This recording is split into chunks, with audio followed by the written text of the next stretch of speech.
set it up. Welcome to History of Gaming Metal Gear. We start the gameplay for Metal Gear Solid Peace Walker, aka the Peace Walker Incident. We play this on the PlayStation 3. This is the story that leads up to the creation of Outer Heaven. Take it away.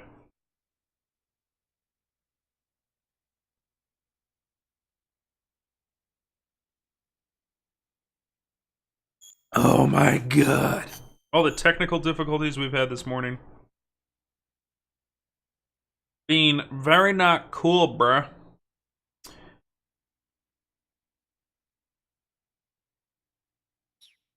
Alright.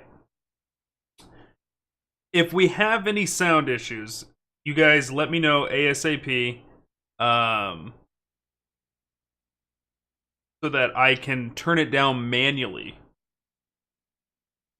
As opposed to going in and trying to actually set off the decibels the way that I was, which caused us to crash. Alright. Starting up the game. Playing as Pliskin.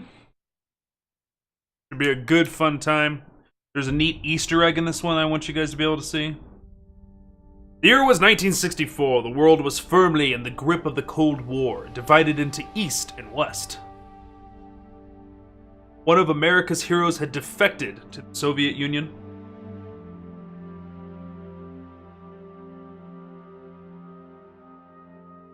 She was known as the Boss, the mother of special forces, and the soldier said to have led the Allies to victory in World War II. However, the American-made miniature nuclear warhead she took with her was used to destroy a Soviet research facility. Facing full-scale nuclear war, the leaders of the world's superpowers held a top-secret talks to avert Armageddon. The Soviet Union wanted to assurance that it was not Uncle Sam. They wanted America to eliminate one of the most legendary soldiers, the Boss. The person assigned to the mission was her closest apprentice, the soldier known as Snake. Snake made the anguished journey into the enemy territory, confronting and killing the Boss at a fortress called Groznygrad, proving America's innocence and avoiding nuclear holocaust. Having saved the world, Snake was hailed a true hero and was given the title Big Boss. Following the award ceremony, however, Snake disappeared.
Hey, boss! Wanna go around? Okay, free control time. Look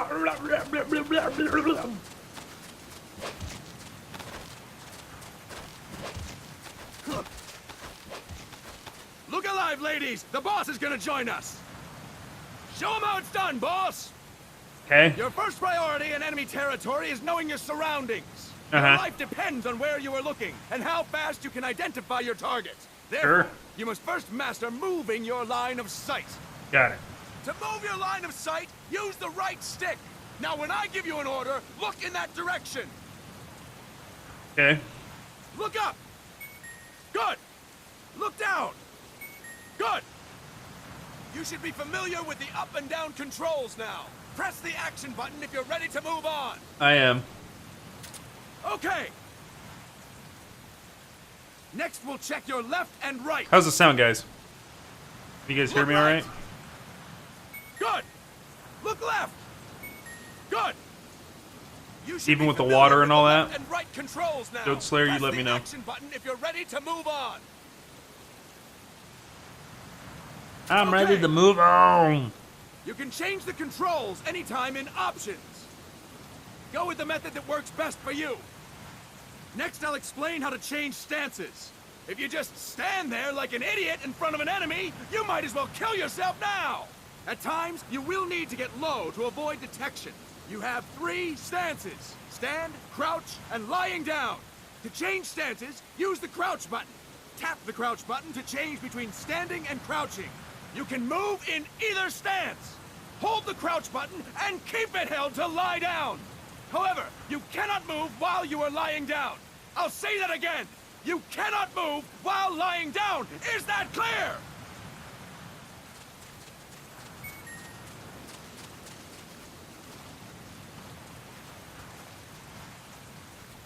Good.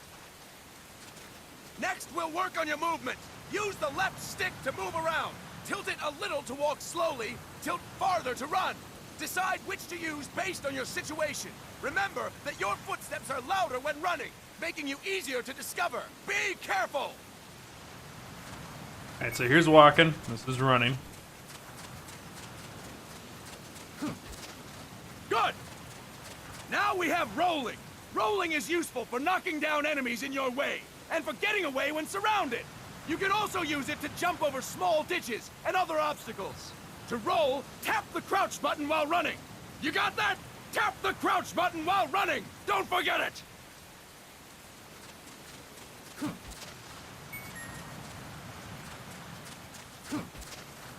You gotta wait a second to hit a full sprint for it to work. That's it! Next, I will explain how to attack without gunfire. You may run into an enemy unexpectedly. You may not have a weapon on you, or you may be out of ammo. You'll still need an effective attack strategy. One well-placed strike and the enemy won't know what hit him. You do that with Strike an R1? enemy, press the attack button while standing still. On my command, press the attack button repeatedly and take down your opponent.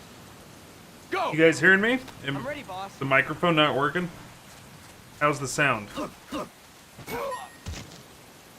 Fine work, boss! Next, we're gonna practice using the stun rod. Hitting someone with the stun rod will shock them with 1.5 million volts. Anyone on the 1.5 million receiving end of that is volts. guaranteed to be out cold. To use the Kind of stun excessive. rod, press the aim Sure, button to ready does it, sound good. then press the attack Alright, button. Good Slayer was saying I was Glad to know drowned we're out by using the mock stun white rods noise, for this so training session. let me know if that's the When your case. I partner can attacks, make him fine-tune. believe it's the real deal. Prepare yourself for stun rod training. Go! I'm ready, boss.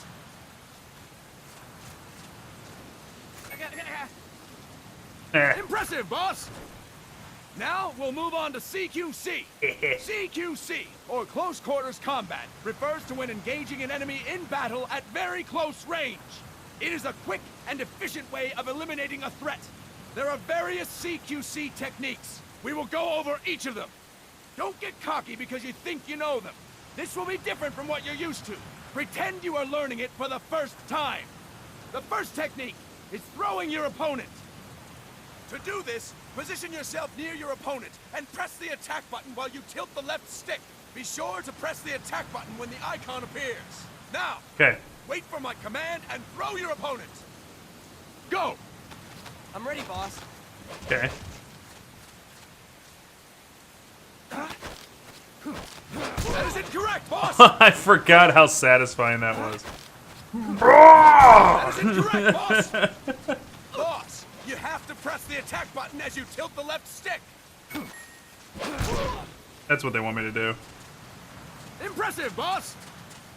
Next, I'm going to teach you how to restrain an opponent close to you. This is a cornerstone of CQC. Grab hold of an enemy, and the bastard's life is in your hands. What you do from there is up to you. Just know that if you restrain him for too long, the average person will most likely pass out. Something to keep in mind.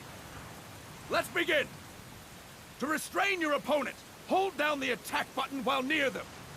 Restrain your opponent on my command. Go! I'm ready, boss. Impressive, boss! Start talking. Now we will throw your Start opponent talking. after restraining them. To throw an enemy to the ground, press a direction on the left stick when you have them restrained. Restrain your opponent and throw them on my command. Okay. Go! I'm ready, boss.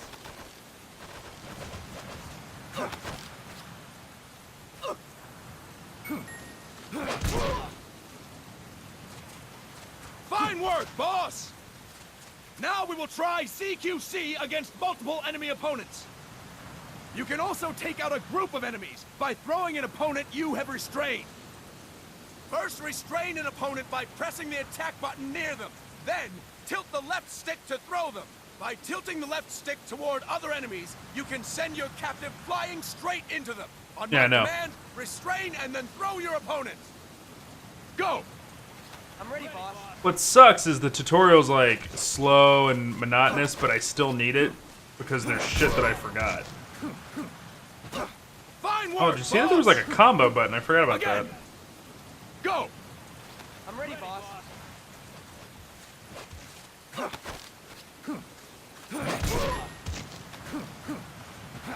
Fantastic!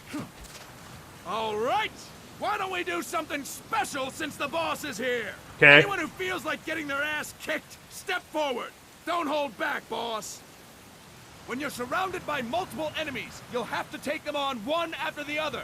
To do it, simply press the attack button again while throwing the current enemy. Just be sure to wait for the icon to appear. Go! I'm ready, boss.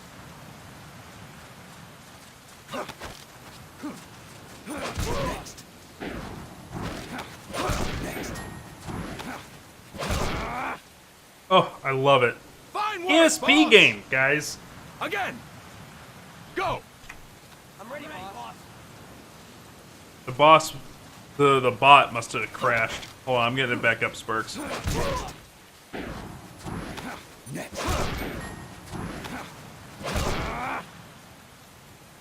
Fine work, boss! And stop!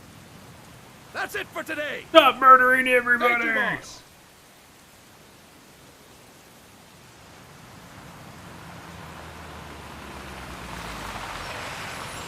Snake!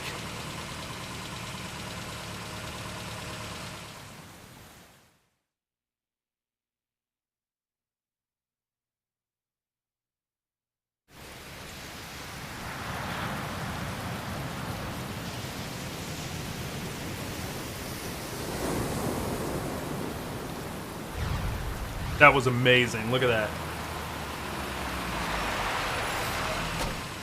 What's going on, Kaz? We've got guests. Time to move. Don't worry, it's not our friends from Langley. So that guy's name's Kazura Miller. Follow.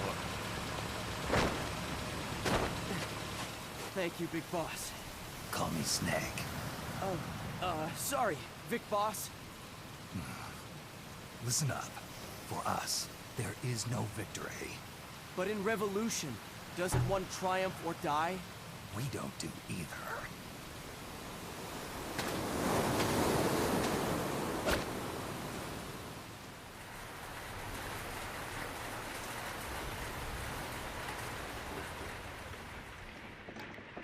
So Miller, as in maybe Master Miller from Metal Gear 2 Solid Snake? Here. Metal Gear Solid 1? Ah, thank you.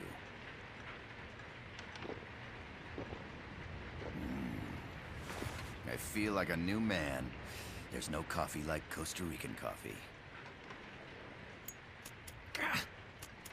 So, What brings a distinguished scholar from the Costa Rican government to Colombia?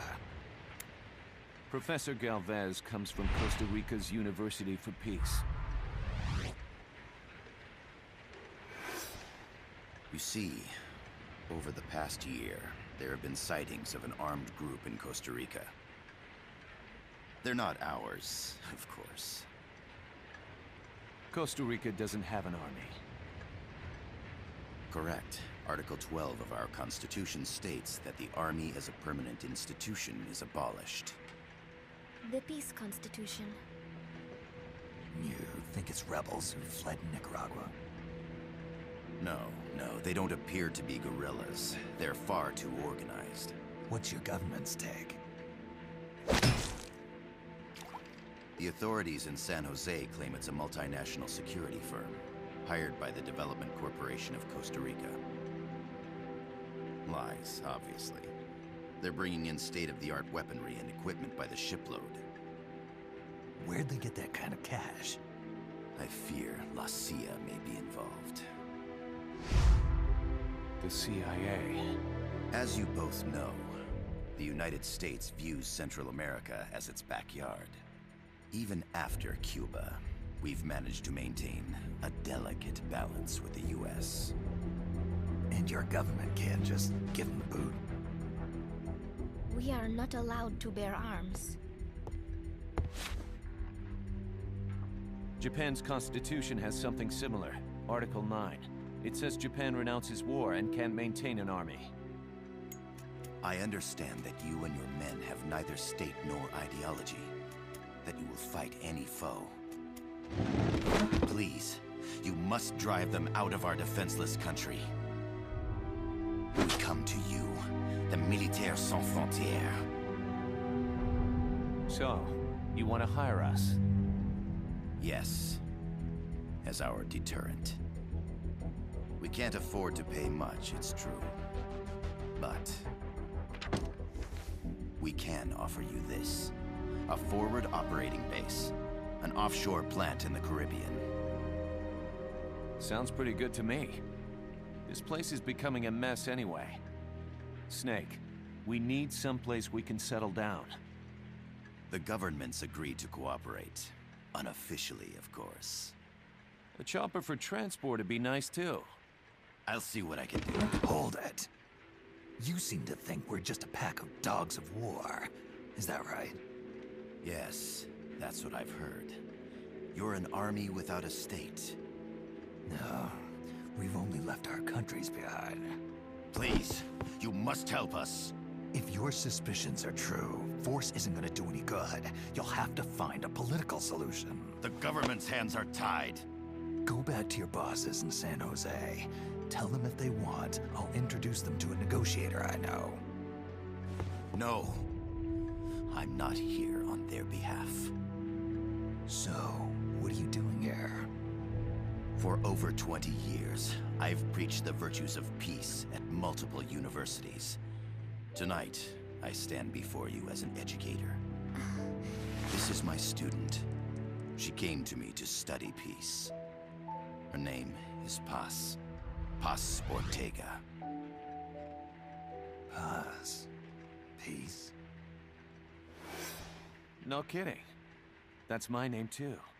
Kazuhira. It's Japanese for peace. Pleased to meet you, Paz. Call me Kaz. They've got a supply port north of Puerto Limon, a town in La Costa del Mar Caribe. A few days ago, Paz stumbled upon that facility while searching for a lost friend. She was captured. She's only a child, 16 years old. They did terrible things to her, but somehow she managed to escape. Oh, thank God. She's huérfana. Her mother died when she was small, and she lost her grandparents in the Civil War. She hates war with a passion like no other. My name is Paz, and I will do anything to protect my namesake. It is my one and only purpose. Please, get them out of my country. Make them leave Costa Rica. Sorry, kid. We know who you are, Big Boss. That is why we've come to you.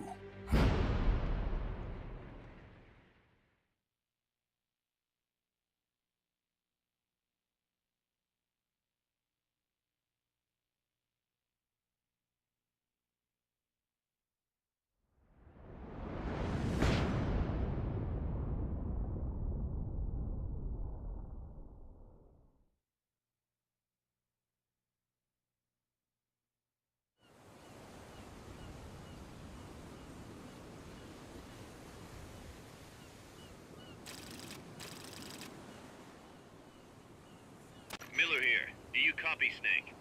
I see you've landed. That makes one giant leap for us. I'm sending this from the offshore plant, our mother base. The signal is unidirectional. I'll be giving you commands and advice through this channel. Keep your headphones on at all times and pay attention. Also, make sure no one else can listen in. Snake, are you clear on the controls? Take a minute to refresh your memory. Use the left stick to move. Use the right stick to adjust your view. Alright, so we're in. Change your settings. Use the start button to open the menu. There's no one around. Why not try some shooting practice? Select a target and squeeze off a round or two. Press the directional buttons while holding the R2 button to switch weapons. Ready your weapon with the L1 button. Then press the R1 button to fire. How about a little shooting practice?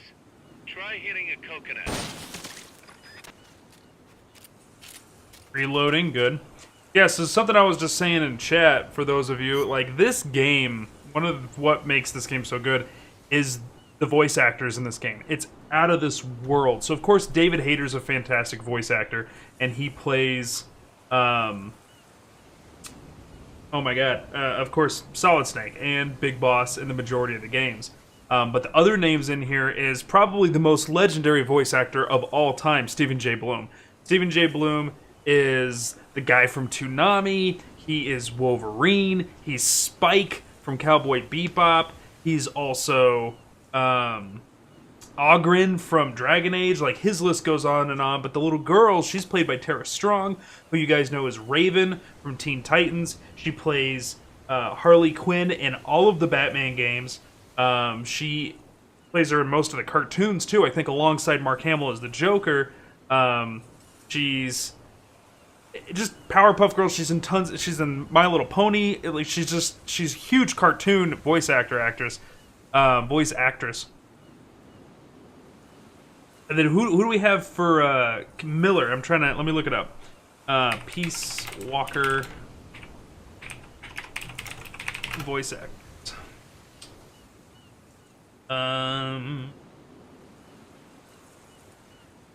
Robin Downs. Robin Downs is a great voice actor too. You guys would know him more so from movies, but he does a lot of work in Middle-earth. He did Shadow of War. He did work in Star Wars Battlefront 2. He did some Batman work. He plays the Riddler a lot of times. Bunch of Ben 10 work, so he comes from cartoons as well. But like this, the only voice actor that just comes to mind that's not in here, actually a couple now that I'm thinking about it.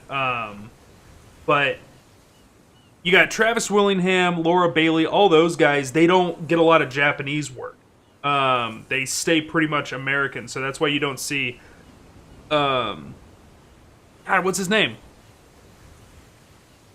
The DM from Critical Role, I'm forgetting his name right now. Matt, right? Travis Willingham, Laura Bailey.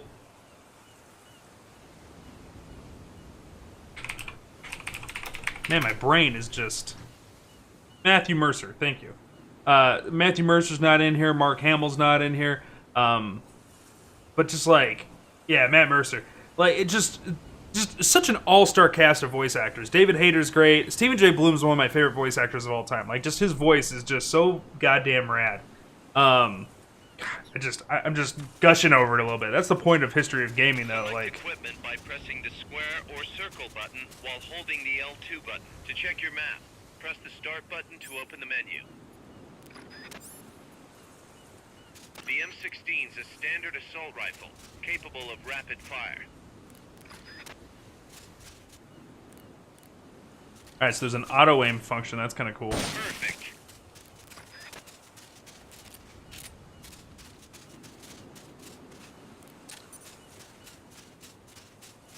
Using auto aim enables you to quickly draw a bead on the target. It's not entirely reliable, though. If you want accuracy, go manual. Auto aim only works with live targets. That means it won't snap to some threats. So be careful. Yeah, auto aim's bad call, especially since we have the ability to use 2 sticks on this. So auto aim was put in this game because this was a PSP title. That means you had one joystick on the left side of the device, and to get this, right? Because you would be able to do this with that left analog stick, but to be able to do this on the PSP, believe it or not, you were using square, triangle, X, and circle. You were moving the camera with those 4 buttons. After a while, you get used to it. That's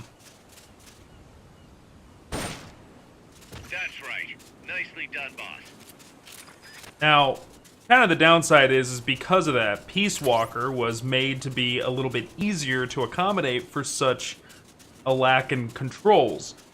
So when it does get ported to the PlayStation 3, You're headed for is past that fence. A grenade should be able to take out that gate. Grenades explode. You throw them, Snake. Use the L1 button to ready throwing weapons. Once you ready the weapon, throw with the R1 button. When using throwing weapons, hold the attack button down longer to throw farther. You won't throw the weapon until you let go of the button. so because of the port, the PlayStation 3, and there was only one stick on the other handheld, this game actually is really easy once you get it on the PlayStation 3. Snake, don't you think you could use a little more practice? No, I don't think I could use a little bit more practice. I have 2 thumbsticks. I'm unstoppable! I gotta thank you for agreeing to this, Snake. Man, am I glad to be out of here. Finally, we can leave all that crap in San Geronimo behind. Break into the mercenary business for real. Let me guess. You're doing it for her, aren't you? For her.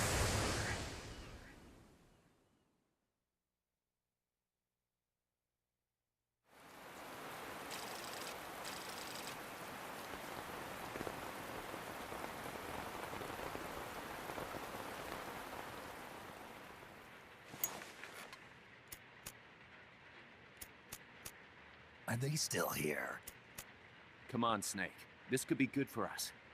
They're willing to give us an offshore plant, a place we can finally put down some roots. This is our chance to expand MSF. We don't need a place to stay, Kaz. We're nomads. We always will be. What? You'd rather keep wandering from conflict to conflict? Tools in the hands of whoever's fighting at the time? The second we settle down, who's to say we won't become the warmongers? Listen to me, Snake. We're not mercenaries. We're not a foreign legion. MSF's a business. A new kind of business. Look, it's not like we're trying to start a war here. All we need to do is find out who this security company really is. Come on, Kaz. It's pretty obvious that they're backed by the CIA. Wait a sec. That would mean... Our friend, the Professor, is likely KGB. I see. We'd be making an enemy of our homeland. And there'd be no turning back. Ah, this damn thing won't light. Huh? Put on some coffee, Kaz. It's time for a little chat with the Professor.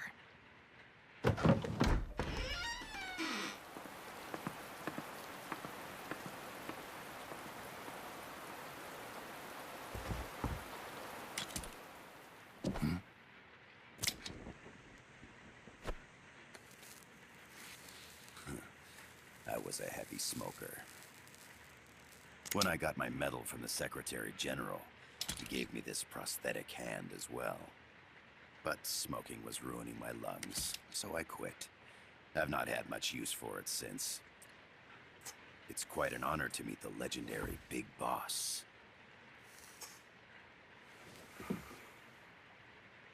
That's just a code name the CIA made up. Then perhaps I should call you John. I don't have a name. Stop using that code name you liked so much 10 years ago. What about you, comrade? What do they call you back at Center? Well then, allow me to get straight to the point.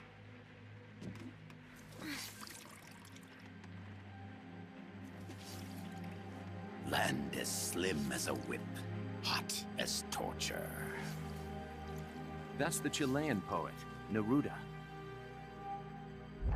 Central America is the navel of the American continents, bridging north and south. We want this land. We'll build a socialist stronghold, then use it to split the Americas in two. America would lose its backyard. And with it, its economic production, shipping lanes, and strategic value. We, on the other hand, would gain a base from which all of Latin America would be well within our reach. He who controls Central America will win this Cold War. First comes Nicaragua, toppling the pro-American Somoza regime. In preparation, we've begun instigating anti-Somoza sentiment and providing aid to the Sandinista National Liberation Front.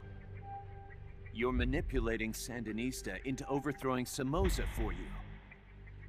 After the revolution, Nicaragua will become a socialist state. You think America's just gonna let that happen? Certainly not. After all, the CIA is already here. And that's the armed group inside Costa Rica. Precisely. It's clear that they've been sent in to disrupt our efforts across the border in Nicaragua. Simply put, the army now stationed in Costa Rica is CIA capital. But it's more complex than that. The CIA's got something else planned as well. What? That is the million-dollar question. Big Boss, we want you and your unit to find the answer. Infiltrate and investigate the facility in La Costa, where Paz was imprisoned. Learn all you can of their operations. Then, drive them out of the country.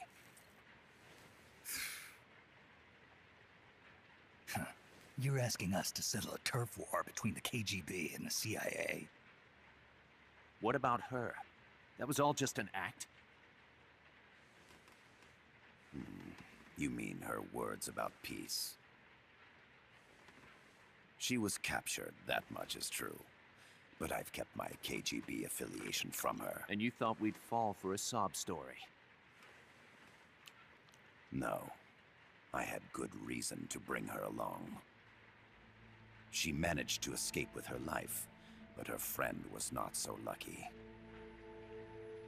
Why were they attacked? I believe this will help explain. Perhaps they saw something they weren't supposed to. Perhaps they heard something they shouldn't have. A cassette tape? Paz took this during her escape. She says her friend happened to record it by accident. What is that? A portable stereo cassette player. The first of its kind. Ah, I heard they were working on something like that in Japan. Didn't know you guys were too. I believe what you're about to hear will help you understand.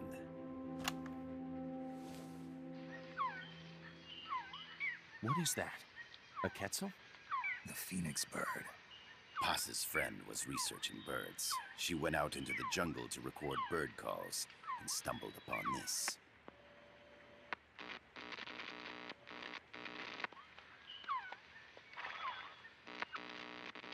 So? So what?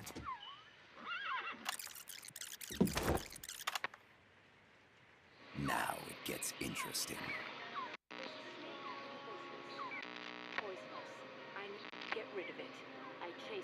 its nest. You can't. The snake's too vicious. It's all many people. I chase it away.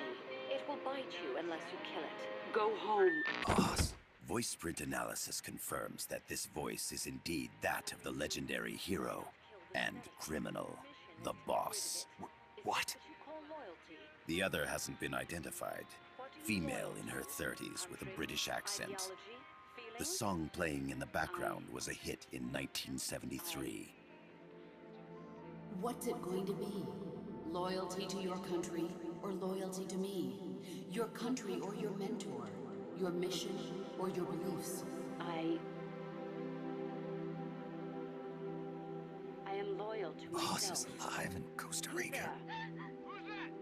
As I understand it, she was your commander, fought by your side. And that you killed her under orders from the CIA, thus surpassing her to become the hero known as Big Boss.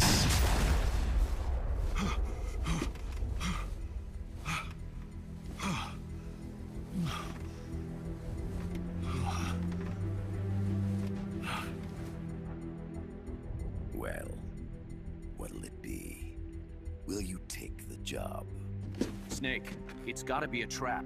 So you still can't turn your back on your country? Then I suppose you won't need this.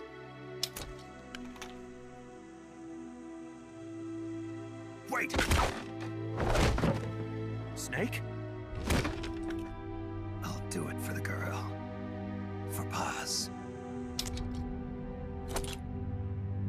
Okay. For peace, then.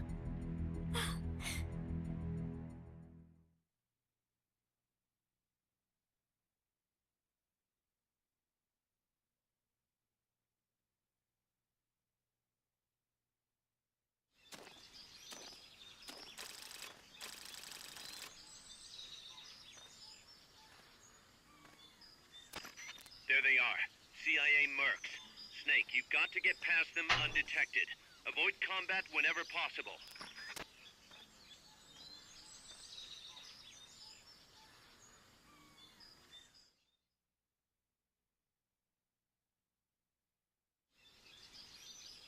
Avoid This combat, is a huh? sneaking mission. Hide behind stuff. Take the long way around. Whatever it takes to stay out of sight. Your gun is a last resort. It could just as easily kill you as save you.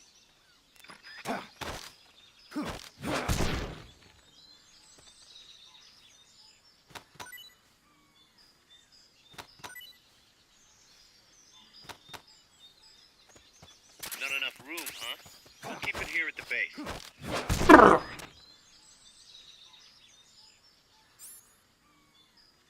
Alright. The indicator in the upper right serves as a compass and shows sound sources.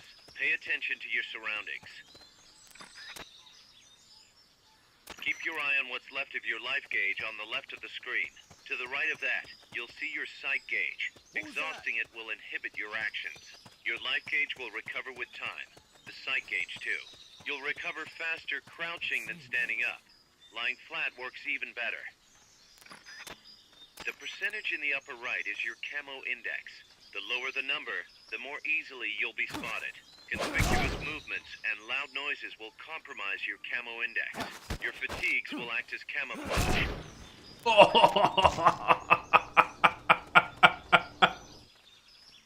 Nice.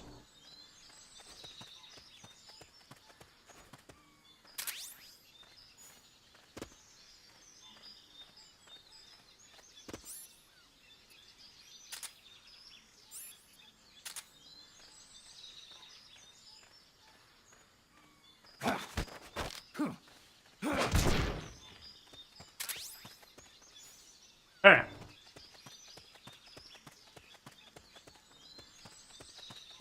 Keep going this way. Exteria. Exteria. So this game plays great for a PSP title. Looks good. Controls very well. Enjoyable. Looks like you're inside the compound. Security is tight. Stay sharp.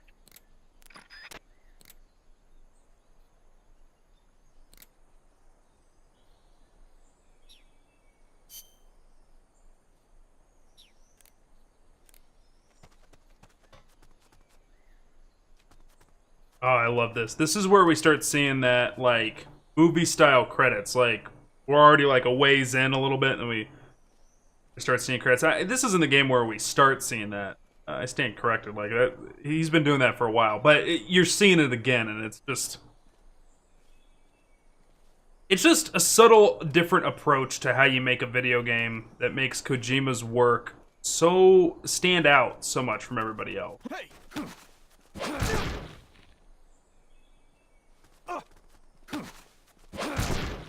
I know I saw something. You didn't see shit.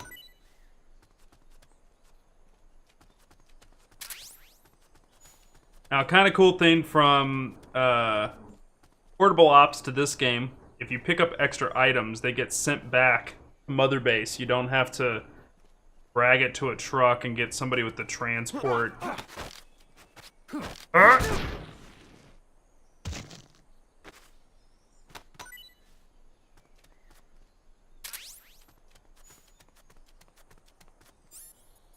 Do this, and oh, from downtown!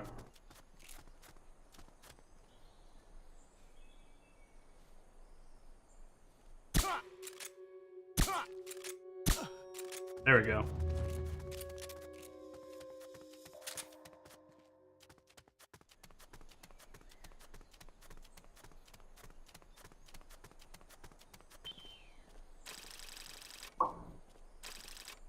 Mission complete.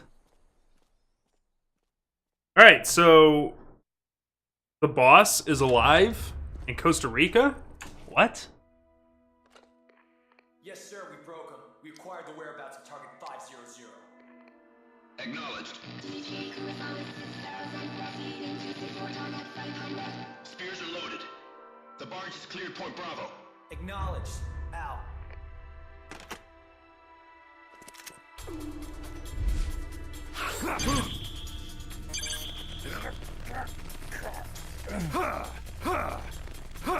Freeze!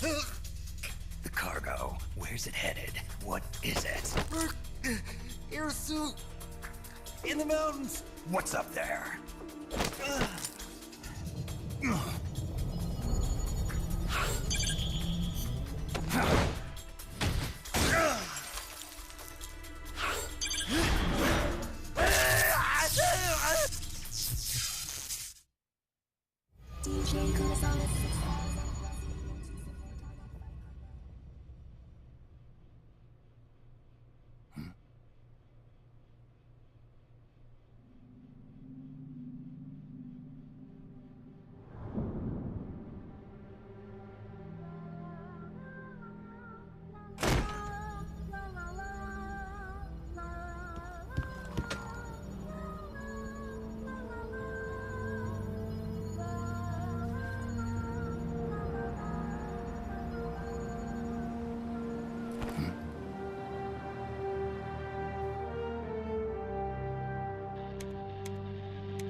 This is Snake. Kaz, can you hear me?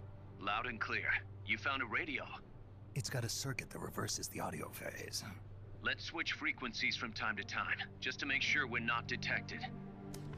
I found a map of their bases. The cargo's heading from the marshes west towards Irasu. Nice going, boss. Kaz, this place is full of film badges. Dozens of them. Film badges? Like the ones used to measure radiation exposure? The radio man was wearing one. And whoever he was talking to called the cargo Spears. Wait, that would mean... Nukes. They're bringing nukes into Costa Rica. Holy Mother of God.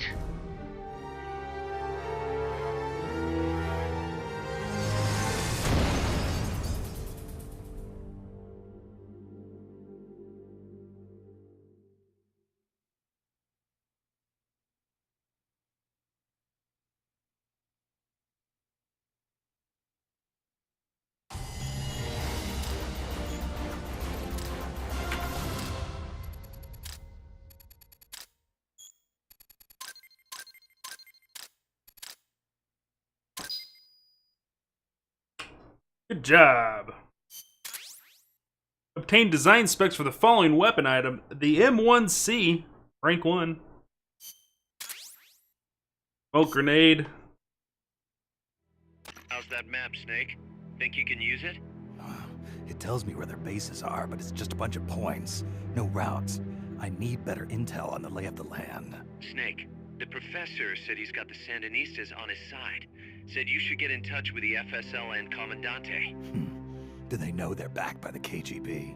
Nah. As far as they know, they're really fighting for the revolution. The KGB is staying behind the scenes. I'm not sure the Sandinistas are aware of what's really going on. Still can't believe anybody would bring nukes here. Yeah, that's a shocker. Costa Rica's party to the Tlatelolco Treaty, which declares Latin America a nuke-free zone. Based on Japan's 3 non-nuclear principles, it bans the testing, use, import, or deployment of nuclear weapons. If word of this gets out, Opinol will be forced to act. It'll cause an international uproar.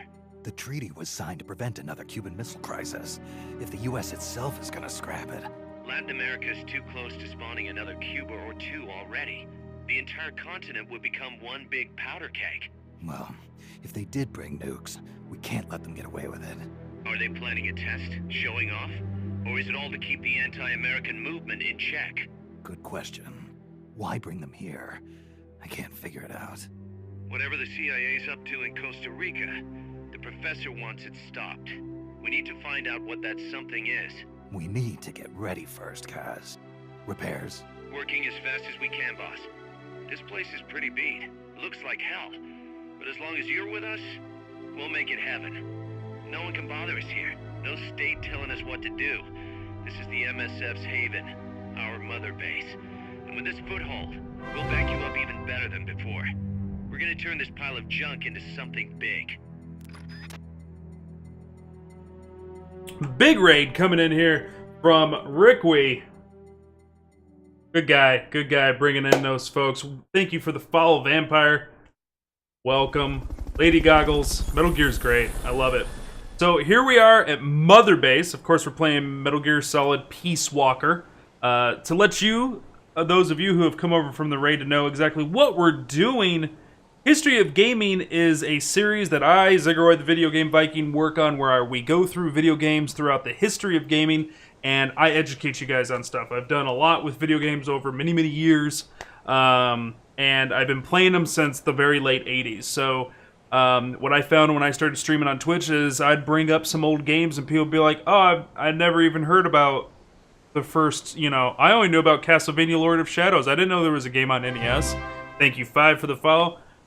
So I realized that, the community of Twitch is mostly younger gamers, so I thought it'd be really cool if we go through and, one, educate the younger gamers, reminisce with the rest of the gaming community here on Twitch. So the first one we started was this, History of Gaming Metal Gear. To let you know where we are, this is what we've been working on. We have played Metal Gear 1 and Metal Gear 2 Solid Snake for the MSX. We did a technical review of Metal Gear Solid on the PlayStation 1, and then went and played the whole story on Twin Snakes for the GameCube. We did Metal Gear Solid 2, 3. We looked at Acid 1 and 2. We did Portable Ops. And then last week we beat Metal Gear Solid 4. And today we're starting up Peace Walker. We still have Rising and then the 2-part Metal Gear Solid 5 to get into. And I welcome you. So, what's going on in Metal Gear Solid Peace Walker? This is a direct sequel to Portable Ops, if you count Portable Ops as canon. Some people do, some people don't. If you don't, it's still a direct sequel to Metal Gear Solid 3. So, we're playing as Big Boss. We're following up the events of Big Boss having to kill his mentor, the Boss. And we've started the MSF's Mother Base. And this is the story that leads to what becomes Outer Heaven, which is what Solid Snake infiltrates in Metal Gear 1 in that video game that came out all the way back in 1987 for the MSX. So fantastic series, and we just got to this part. Don't worry, lady, if you missed it, I have all of it on a collection in the video section for my channel, and I am uploading it to YouTube when Twitch is working with YouTube. Lately, I've not been able to upload to YouTube for whatever reason, but all of my content for the History of Gaming series is going to be available here on Twitch, and I do not make any of my videos exclusive to subscribers, and thank you for the follow. Anybody and everybody is welcome to look at that stuff, and we don't just play the game. At the beginning of every game, you guys get a detailed historical lesson on where this game was, and because we're working with Metal Gear, we get an in-depth look at the career of Hideo Kojima, as well as we stop and we take a look at what video games came out the same year that the game that we were going to play comes out, and we compare them. So when we were going through Metal Gear Solid 4, as pretty as that game is and everything, you got to remember what other games came out at the time, because you got to give appropriate appreciation for what that game was at that point in time. And the best game out at the time was Fallout 3. Everything else couldn't even hold a candle to Metal Gear Solid 4. So here we are. We got our base. So if you hit R1, you go over and you got system controls like saving, transferring options, title menu, stuff like that. Here in the middle is the mother base menu. So we got research and development, staff members, and versus ops, which is when it was made for the PSP, it was local short-range field communications where you could play with people, which was really cool. And then we have mission selector. Would you like to view the tutorial on how to develop weapons and items? I'm gonna say no. I'm pretty sure if I look at it for a second, I'll remember how to do it. Yeah, you need to have research points if I remember.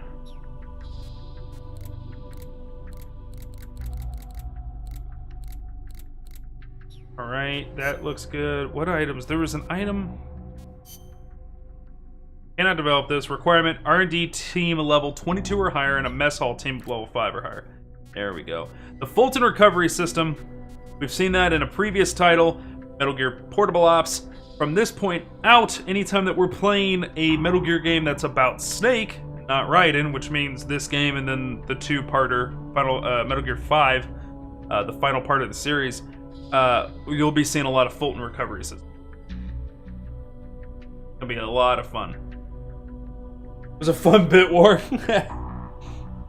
Yeah, Rickwee and Desiree have been responsible for at least one very intense bit war over here in this channel, so I do my best to try and stir up shit in his.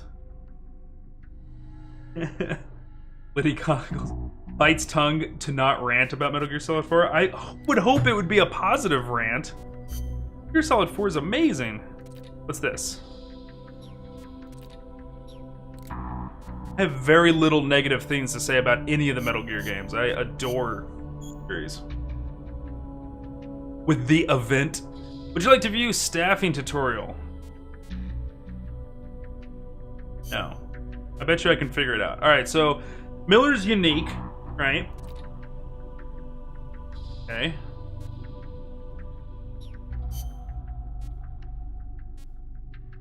So, he brings it up to that. So we don't have the mess hall unlocked yet, so let's put him in the combat unit, because he brings it to level 3 versus level 2, and it gives us 7,875 GMP.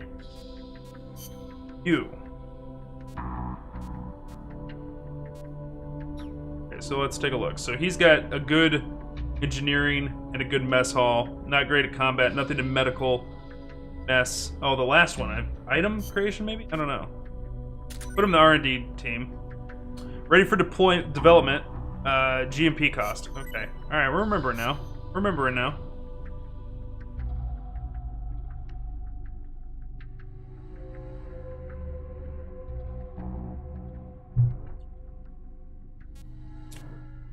That's another good research development guy.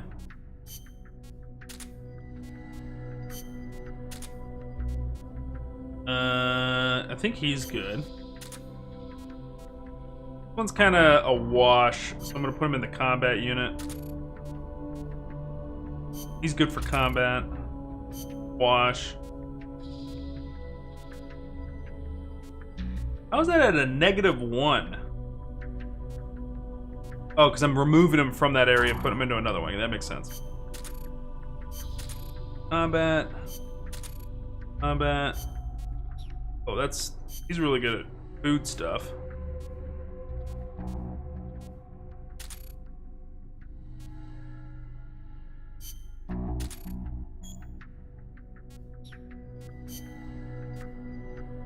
And then we'll worry about it later. All right, that's good. Versus, I'm just gonna go in here to get that new notifier to come off of it. I have a lot of negativity about Metal Gear Solid 4, but I don't want to yuck your rum. Yuck your yum. I'm just gonna say the word rum over and over if I try to say that. I mean, everybody has their opinion about games, right? Video games are an art form, right? So art hits everybody in a different way. So does video games, so do movies, so does music, so does books. So that, you know, I don't think any opinion's wrong, and you're definitely not gonna, so long as anybody voices their opinion here, not aggressively and not, like, offensively, you're never gonna take the wind out of my sails. You know, if somebody comes in there and they're like, oh, it's a piece of shit because idiots like it. It's not, you're not being an awesome. Don't do that. But, you know, you got reasons you don't like it. Your reasons are completely valid because it is how that game approached you and it hit you, and you're totally welcome to share that if you want. I personally think, and now that we just recently finished it, Metal Gear Solid 4 is probably one of my favorite, next to Twin Snakes, but it's really because Metal Gear Solid 4 is kind of like a love letter to Metal Gear Solid 1 is probably the reason why I like it so much. But I thought this was cool too, so as we develop Mother Base, we can always go into the model viewer and we can check stuff out and see how the base is developing and getting bigger and stuff like that, which is really...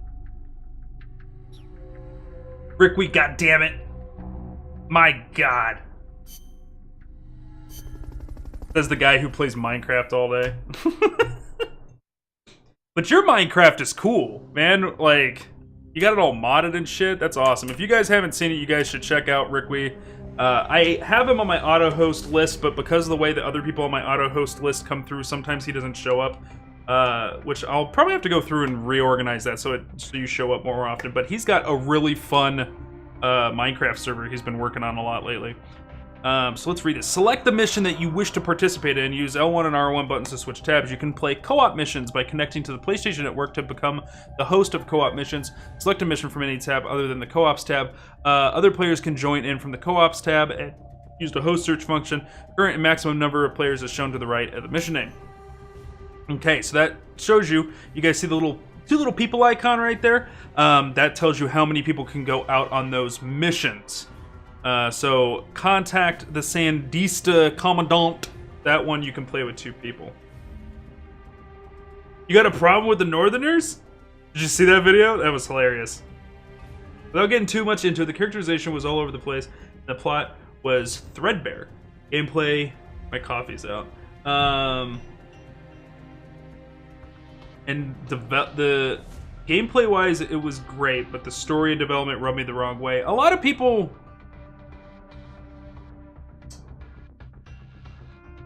I kind of see that. A lot of people... See, the majority of people's upsetness with Metal Gear Solid 4... gotta do with the sickly Desiree. Desiree's sick! Send her my love. I feel so bad. Have a good one, Rick-Wee. Thank you for bringing folks over. Take care, Des.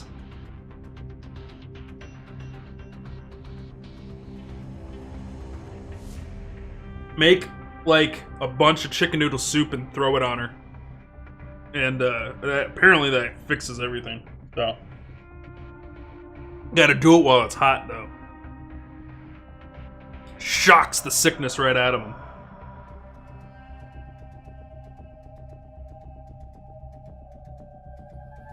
Fill in the jacuzzi with soup. There you go.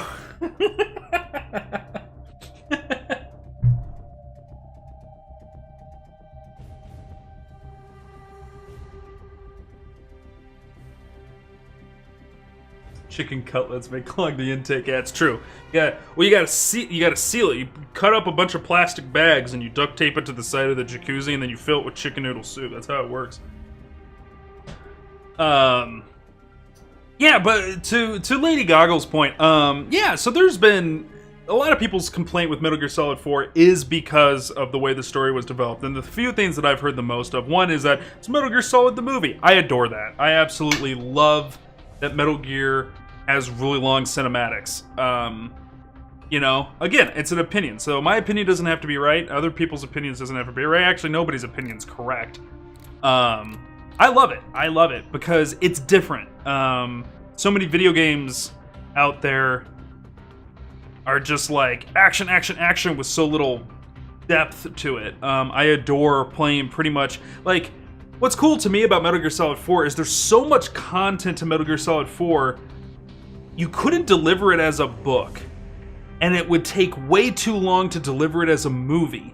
So it's in this weird nook where like every other media form you can translate into another media form. Like I'm a huge fan of Lord of the Rings. Lord of the Rings got translated to the movies. Hobbit got translated to the movies. People have debates about it. What I love, right? This is my favorite comment.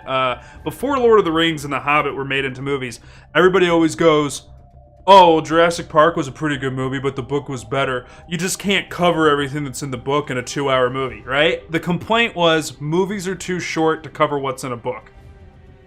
But then when The Hobbit comes out in 3 pieces, everybody's like, oh, how'd you take one book and stretch it into 3 movies? Motherfuckers, that's what it was supposed to be. The real question is not why is The Hobbit 3 movies? The question is why is Lord of the Rings not 9 movies? Pieces of shit. But aside from that, people didn't like the movie thing. But the other thing too was kind of Metal Gear Solid 4 clearly was Hideo Kojima's attempt to wrap up the story and put everything to bed in a nice, neat little package. And in doing that, there was a lot of things he wrote in the past that were kind of just going to be cool little elements of the story that were supposed to be left alone, but he wanted to leave all questions unanswered. One of the big things is Vamp in Metal Gear Solid 2, at the end of Metal Gear Solid 2, was just a vampire. There was nothing else to it. And his development of like, well, we got to give answers to all questions that fans have with Metal Gear Solid 4, they had to take Vamp and make him actually not a vampire and actually ran by nanomachines. And I've been trying so hard to not utter the phrase because it puts a view on the whole Metal Gear series in a negative way. So I'm going to say the phrase, but take the analogy and cut it back by 50% because I think while it's the same way, it's a good way to refer to what happened with Metal Gear Solid 4, it's not as bad, okay? And to explain what I'm saying is, nanomachines are midichlorians. I've been trying to not say that this entire history of gaming, but the point of it is, though, the Force was just the Force in the prequels for Star Wars, and everybody loved that. And then when midichlorians got developed, everybody lost their minds and they got really upset. The nanomachines is kind of that in Metal Gear, but not as bad. It's not as offensive. It works better in the universe than midichlorians do in Star Wars, so it's not that much of a tragedy or something to get so bent out of shape over. But it's the same kind of ideology. So like Vamp used to just be a vampire. But nanomachines was the explanation as to why. Raiden used to just be this pansy kid who you end up loving in Metal Gear Solid 4, but it's because of nanomachines that he can wield a sword with his foot. And so like, that's kind of, that's the other element that people complain about. No, you're not derailing the stream at all. The whole point of History of Gaming is that we get into really talking about not just the development of Metal Gear Solid 4, but also the cultural impact. Metal Gear Solid 4, it was the biggest budget, I think, when I was reading up on it, at the time, when Metal Gear Solid 4 came out, it had the biggest budget for video game creation, and I think there's only one other game that's bigger than that. What the hell's wrong with my TV? Hold on. I just realized something about my TV. Oh, man. I'm never gonna figure this out. But no, yeah, I like it. It's good talks. Good talks. Let me fix my TV over here. I don't even know what setting I would change for this. Picture settings. No.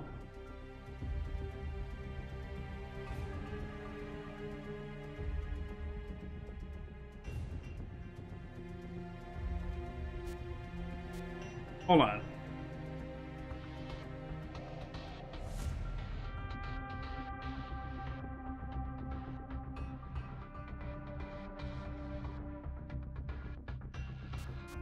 Okay, hold on, let's try this.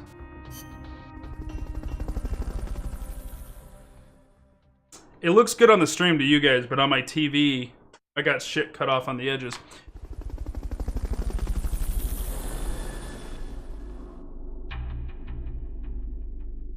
One of my issues with it, I didn't need every question answered. See, now that's what I like talking about this stuff. So, for you, Lady Goggles, exactly the reason why I adore Metal Gear Solid 4 is the same reason that you dislike it. And I love finding that, right? So it's not just... Because if people just leave it at the surface and don't have a good conversation about it, it's just like, oh, Zig's a fucking weirdo because he likes it, and I don't know why he likes it. Or Lady Goggles is a fucking weirdo because he or she likes it, and I don't know why. You just leave it at the surface. But when you find out, oh, I liked getting all the answers, and you were like, I kind of wish you left some stuff to mystery. We understand each other. I understand why you didn't like it. I understand why I liked it. I am trying to find the option to be able to change the screen size, and it's not in here.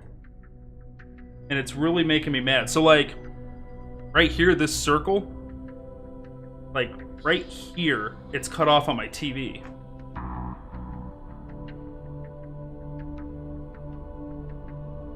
Why is the video in 720p?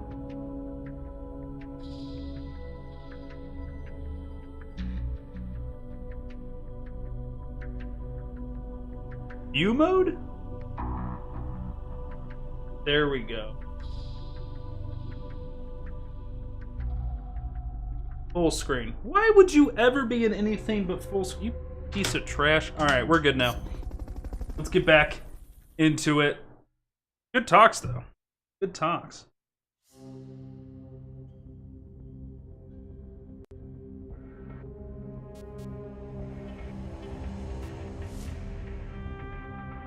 Alright, Snake has knocked out a radio soldier in the supply facility at Puerto del Alba. Use Fulton recovery to retrieve the radio soldier. Killing radio soldier instant mission failure.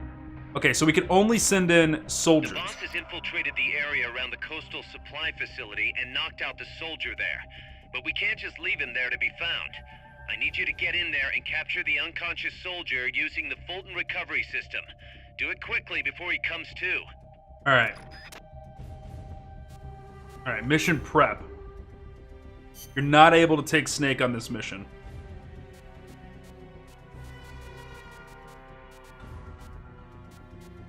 Alright, this alligator dude looks pretty strong, so...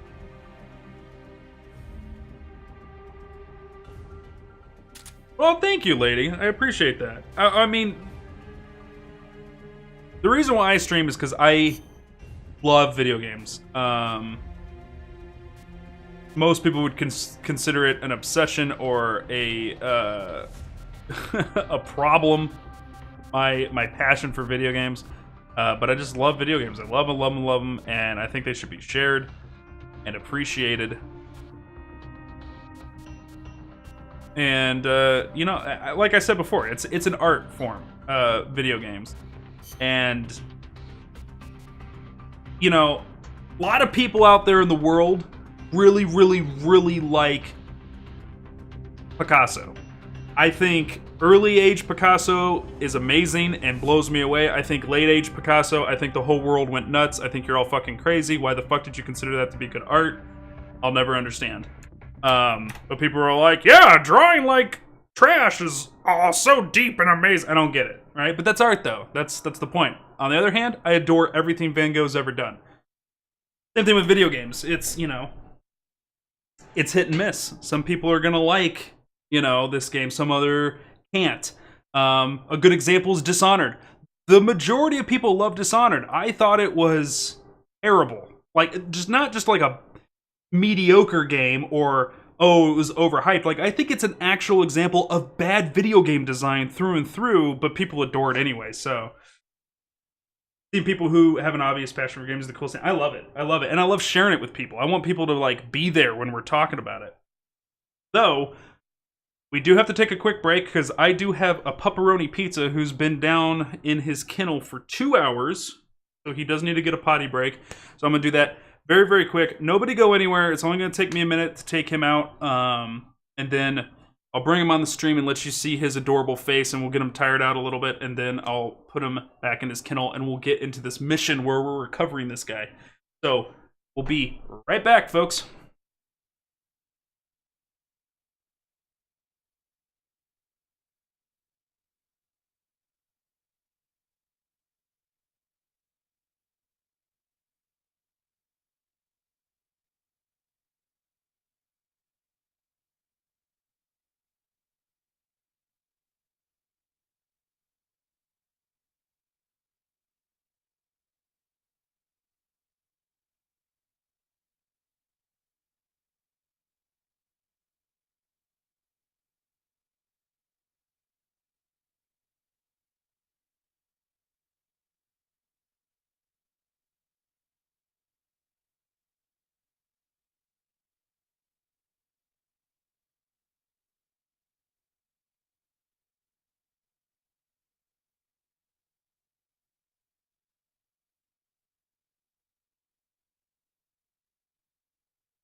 All right, ladies and gentlemen, the pepperoni. He's eating right now. He went out, he did his business, he came back in. So we're going to get started for this mission. And I guarantee once he's done eating, he's going to come right inside my office and he's going to try and eat the cables. So when that happens, we'll pick him up. Mission prep, we're taking alligator. We got everything we need. Can I just take a normal cardboard box? I don't need to take the love box. Alright, let's start mission. Starting mission! Setting down, eating. Such a good dog.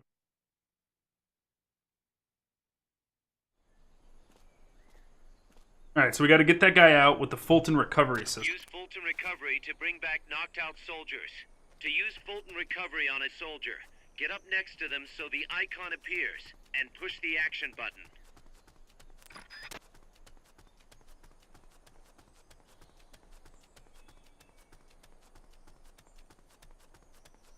You could probably climb that if you had someone to lend you a hand. Yeah, but I don't. You know, Frank Plain, are you still in the channel?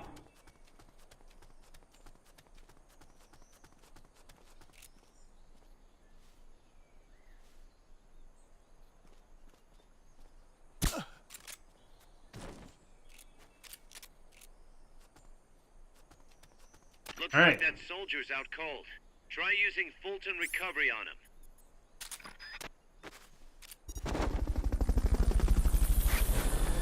Hurry up and send those knocked out. Head for the mission complete. The folks back at Mother Base will be thrilled. I think Frank Plain, one of my good buddies in real life and the viewers of the stream, I think he has a copy of this. I'll talk to him and maybe we'll set up a just like 1 or 2 co-op missions. And let you guys see what it's like to play this game with co-op. The following words can now be infused with heroic spirit. Here. Obtain design specs for the following items. Hobby magazine.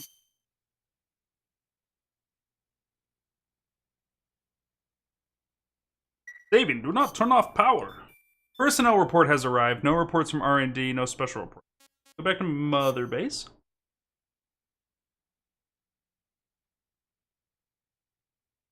Oh, there he is. Magni, come here. Come here, bud. Hey! Here. Come on. What you doing?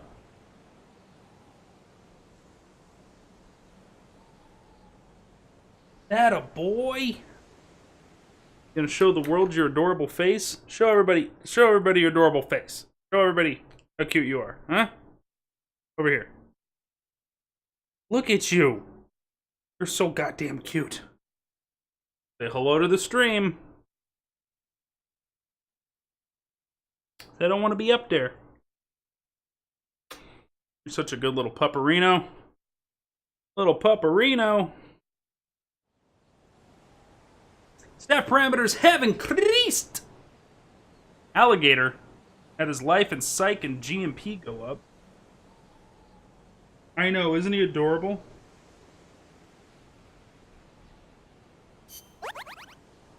Okay. Member joined the unit. Boy. See that? Everybody's saying hi to you. You're famous now, huh? Whatever. Let me bite your finger. Get Terrier. Check out the details on Terrier. Really good with that.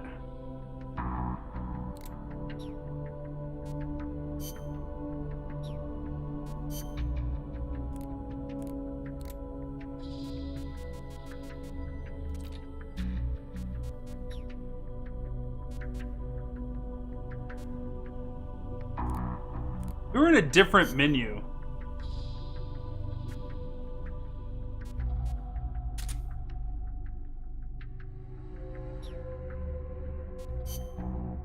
Don't know how I was in that different menu before, but I was. Alright, so now we can work on the rank 2 MK22.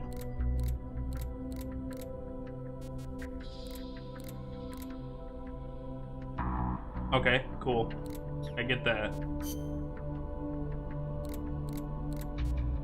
Analyzer. Other.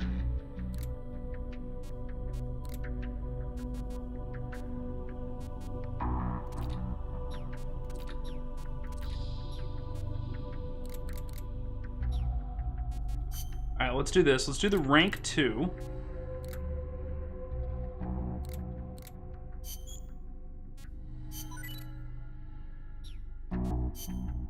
And the analyzer.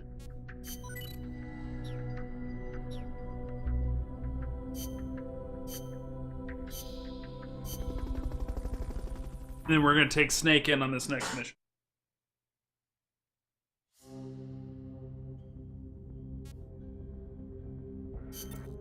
Snake, I rigged that radio so you can contact our young lady friend Paz. Is she okay? No need to worry. She's tougher than you think. Still just a kid. Which is exactly why she could be an effective source of information. Besides, that little Angel de la Paz is the one who gave us this mission, right? I guess. Angel of the Peace. I'll put her on. Snake, Paz, where are you? Ciudad Colon. A school. The teacher told me to stay here until things quiet down. Teacher? Oh, him. He's... Yeah, that's probably good advice. See, he has a radio in his room, so we can talk anytime. Anytime. Fancy for a teacher. Promise me, Snake, that you'll bring back peace, and I know. I'll contact you if I find your friend. thank you. Snake, if you need to know about Costa Rica, the geography, the climate, the wildlife, anything, just ask me. I know about its history and laws too. We learned it all in school. Got it. I have a question. I'll ask. What? In school, I also learned that peace is an unnatural state for human society, and that war is a constant threat to our relationships with others. That's right. So, to achieve peace, we have to create it ourselves.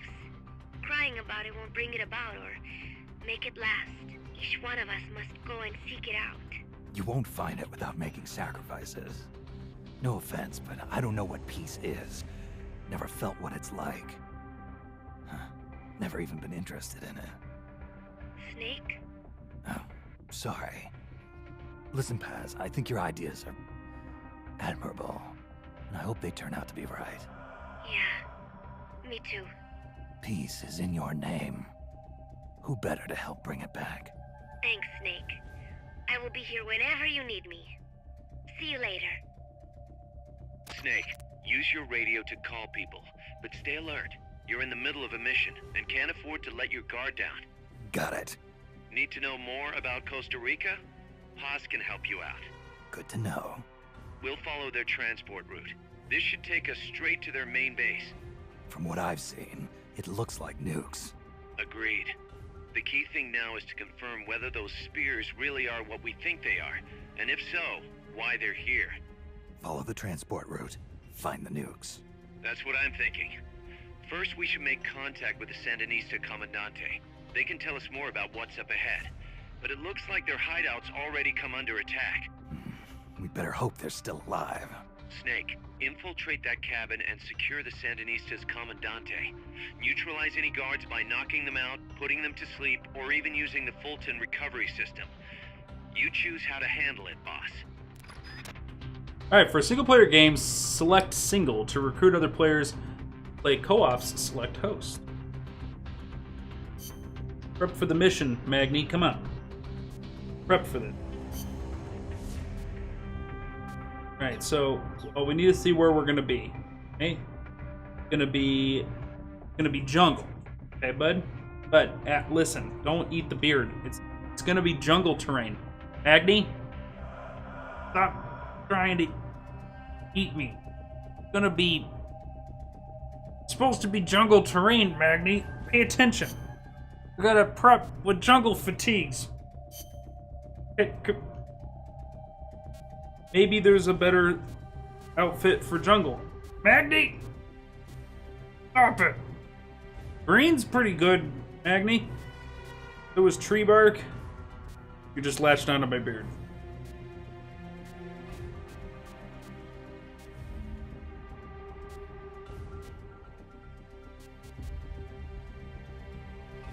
We're gonna take this. Survival.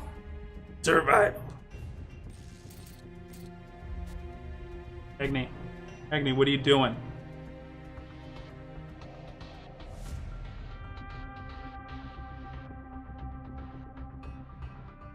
He is ripping and tearing as much as he can. Did you just eat a beard hair? Hope it tasted good. You pint-sized asshole.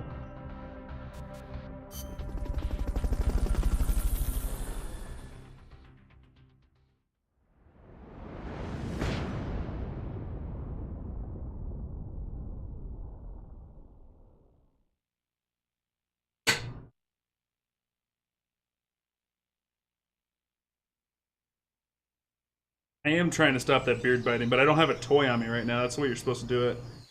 Toys and treats. Head for the FSLN boathouse. It's northwest of there. Aren't you tired? Hey! No! You can use the radio you just picked up by pressing the start button to open the menu window. You know you can assign the radio to the select button by choosing options from the menu window.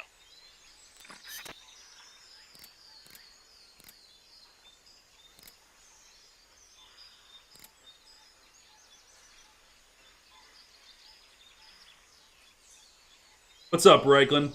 Gonna be like a Boku no Hero situation when he ingests one of those hairs? Get your Viking gamer powers? I hope so.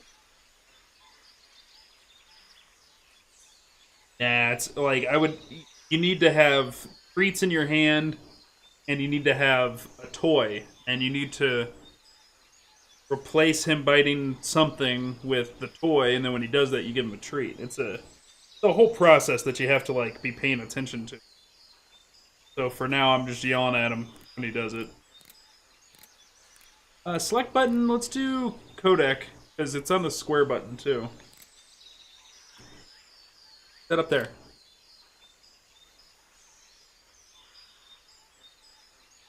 Agni. You're supposed to be the Mountain King. Patient and mature. One of the things I liked about Peace Walker is that it brings attention to little-known aspect of American history, aka the role in Central America, especially interested in the 80s. Yeah, what I like is that they tell, what's cool is all the story of Metal Gear comes from real history and real places, and then they go sci-fi and crazy with it after that.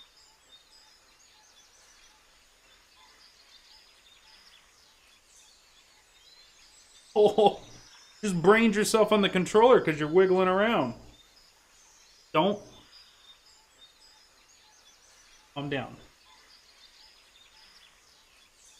Dad is on a sneaking mission.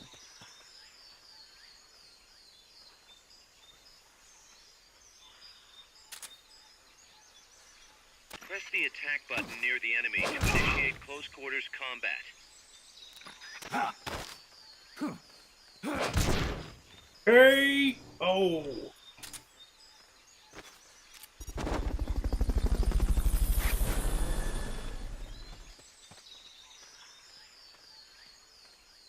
Fulton recovery subject confirmed onboard helicopter.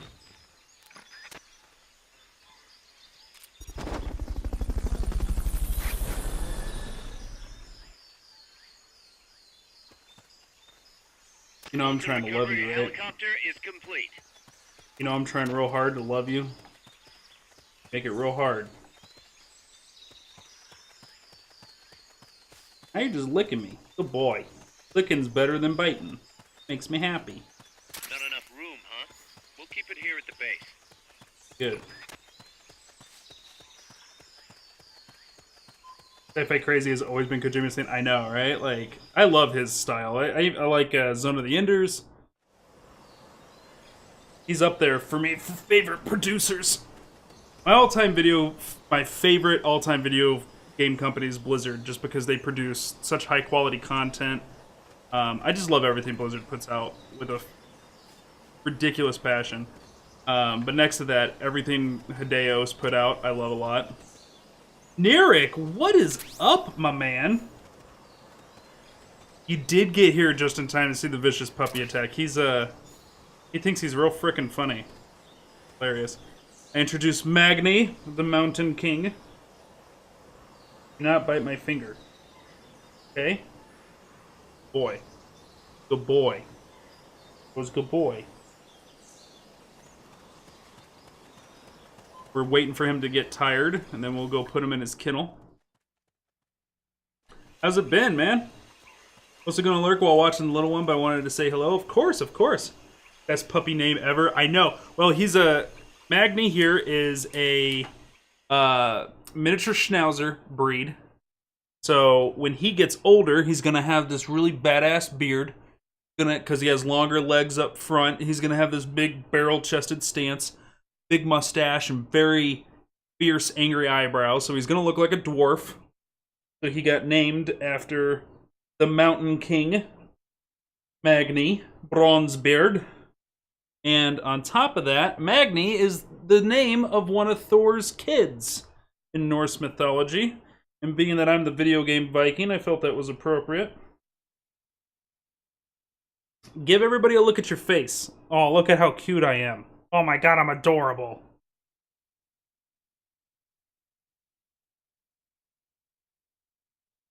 Nothing but good with a new puppy, I'm sure. It's absolutely... He's a handful.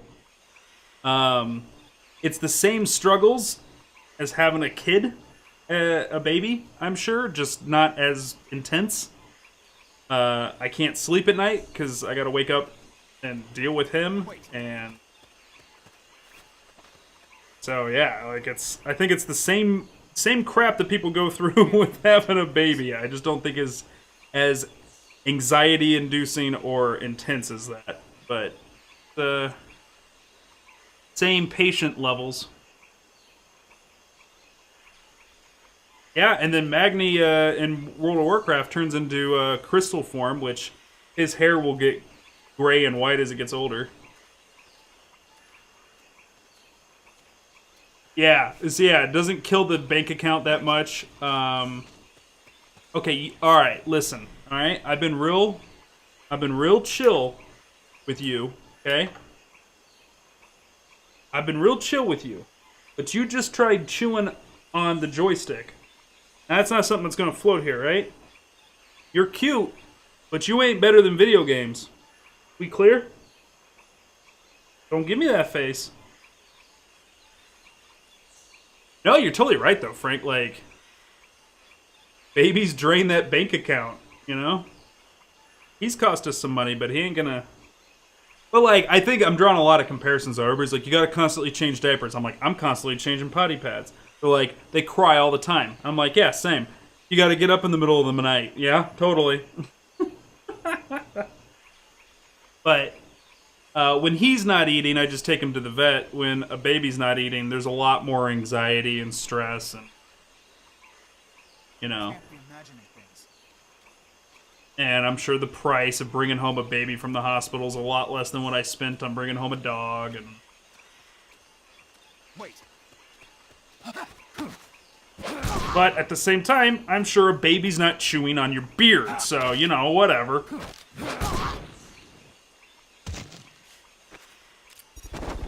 Like, for example, my little one's running around with a shoe hand pounding the walls. Nirik, that's classic. Fulton recovery subject confirmed on board. It's technically illegal. It's only technically illegal. You know, technically. The enemy's here! Only technically illegal. No beard chewing. I don't know, who am I to say? There's probably a beard out there that chewed on a beard. Sure. Alright, so we made it to the target location. I think he's starting to get tired. Think, Magni, huh? Alright, Pliskin. The boathouse should be close by. Neutralize the security detail and make contact with the Commandante. Commandante. So we gotta neutralize some people. Hey, Frank Plane, I was asking you a question earlier. I don't think you were in here. Do you have a copy of this still? Of this on PlayStation 3? Hey Ziggs, you get your free Cobalt? Yeah, I just claimed it this morning. Consume the beard and gain Zigguroy's power. That's what we were saying a minute ago.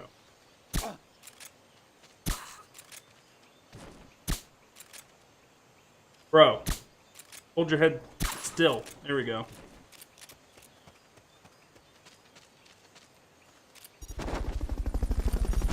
Oh, that's right. I let you borrow mine. Well, I actually have two. I think I have two copies of the same thing. Because I bought the HD collection and then I bought the Legacy collection. Recovery helicopter is complete. I'm out of... Oh, shit. The suppressor ran off. The enemy's attacking. Going to alert status. Understood. Maintain heightened alert. I might be able to lend it to you, because what I was going to say is this game has co-op. And I thought it would be cool if we did just maybe one or two co-op missions so that we could get on the episode how co-op works. Enemy sighted. Engaging now. Understood. Eliminate all hostiles.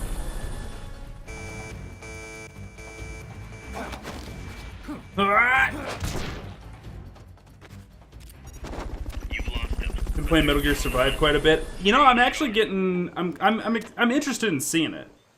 Fulton recovery Did subject just go through a roof? Yeah, it's a Fulton recovery balloon. Here we go. Cinematic for you guys.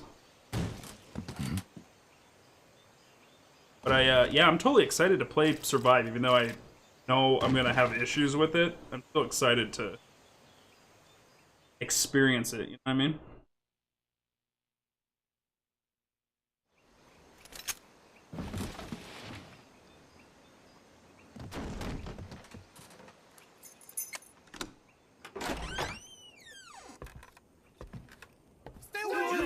Don't touch me! Get away!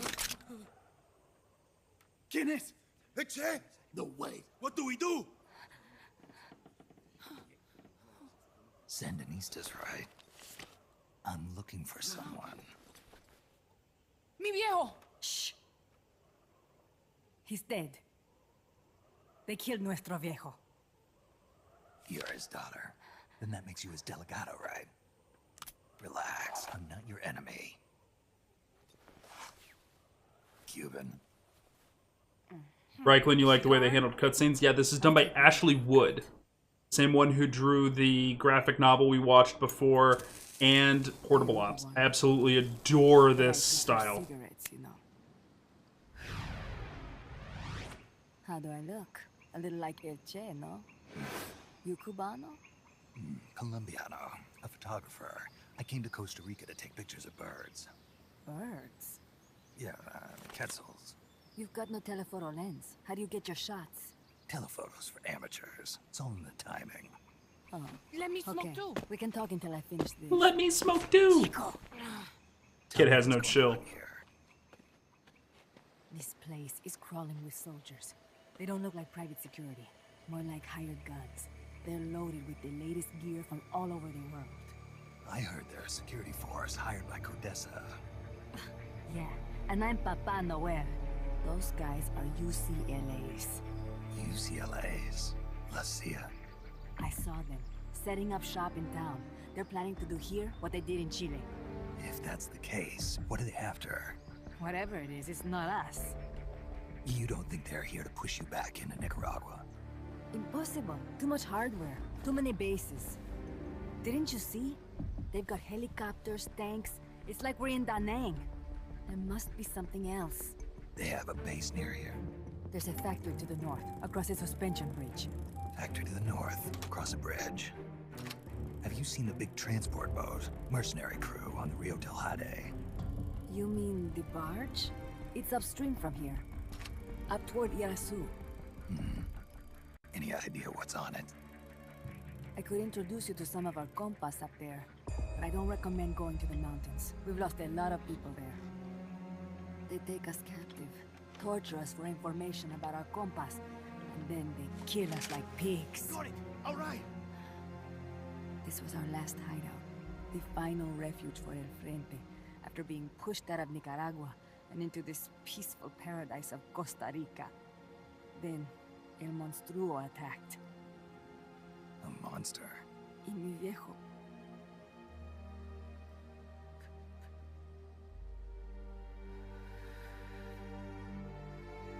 Mi viejo. Papá. He was la esperanza. Our hope. Now that Papa's gone, my sister's la comandante de la revolución. Do not listen to him. Papa was a hero who fought by Sandino's side. I am only his daughter. You need a special talent to become cacique. It takes someone great to unite all of Las Compas. Sorry to interrupt, but leaders don't choose themselves. Neither do heroes. You carry on his legacy of La Esperanza, and they'll follow you, no question. You think so? My compas trust me, but not one of them calls me comandante. Amanda! See what I mean? El Colibri!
What the hell? Es un hombre nuevo, an unmanned weapon, a robot!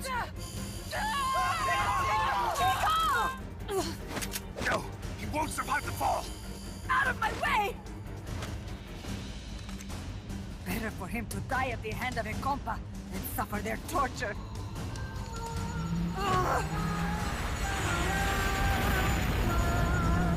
Stay here.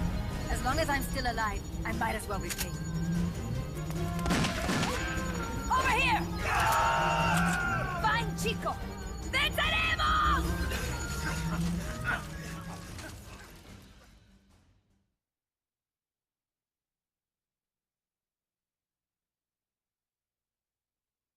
Holy crap. Welcome, Solid. What did I just tune into? Chico just got kidnapped by some robots. So,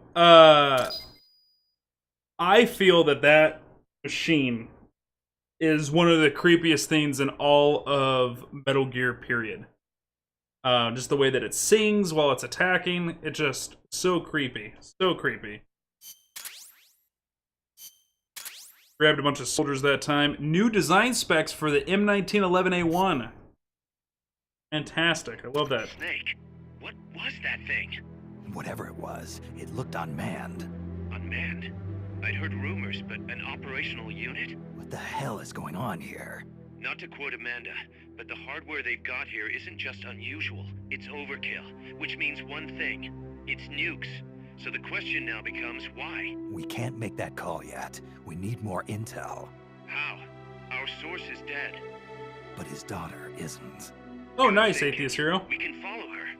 Head for the Solid next KK outpost now. and make contact with Amanda if she's still alive. Roger. Welcome back. Alright, so we met up with the Resistance. The old leader of the Resistance died, and his daughter now has taken over. And either her little brother or just one of the kids that she's taken under her wing, Chico, just got kidnapped. Alright, just a second here. I'm getting a phone call. And I'm also going to put the puppy into his kennel. So just a minute. We'll be right back.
Okay, so we got a personnel report has arrived. Report from the R&D team. Go to Mother Base. The patch is updating currently. Looks like it's going to take just under an hour.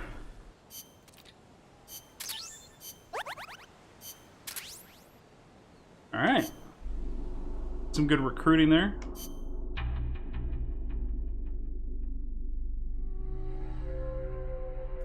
List mode. There we go. Like this version. Needs to go to research team. Needs to go to the research team. He needs to go to the research team. Combat team. Combat team. Combat team. Combat team. Good. Exclamation point giveaway. It's a copy of Dungeon Souls.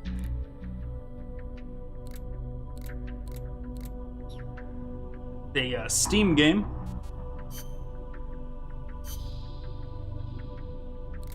Alright, so now we got the M1911, M1C, which I think is the grenade launcher, smoke grenade. So let's do this one. It's a sniper rifle, the M1C.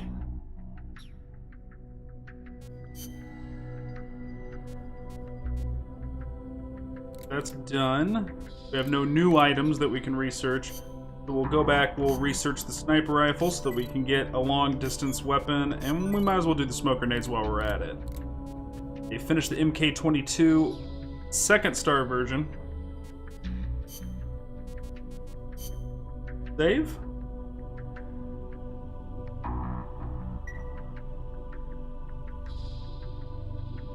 Hey, we're saved. Take a look at the missions now. And for all of you big Metal Gear fans, check that out. Boom skis. Zig's hat's a Foxhound hat. I love this hat. So much so, the wife made sure to track down a second one so that when I destroy this one, I got a backup. Okay, so cutscenes. Very cool.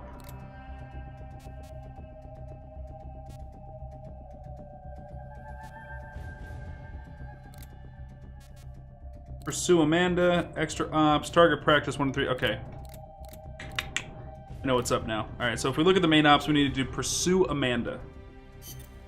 The direction Amanda's Sandinistas were going corresponds to the location of the next outpost, a supply depot. We should be able to make contact with her there. Solid KK.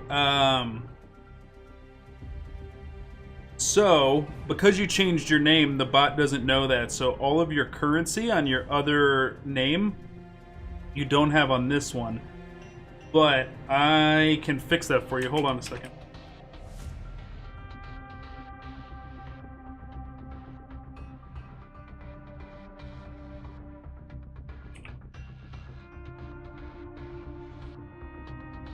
Alright, so you had 14 points on...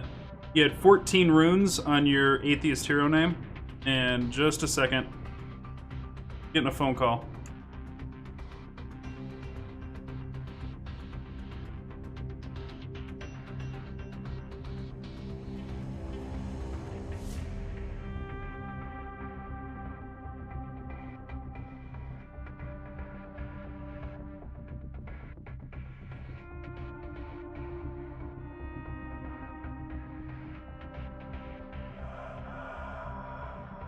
Somebody speaking Spanish.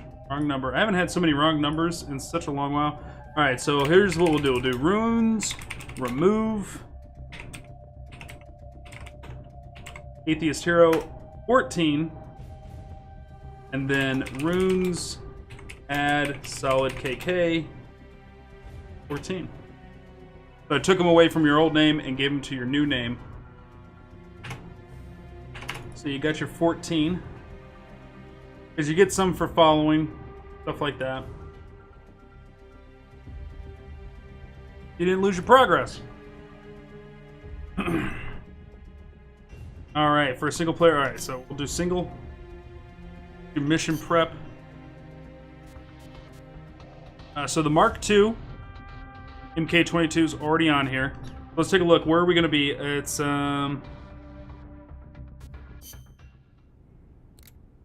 forgot all about this. We need to be listening to this. This is really good voice acting work right here.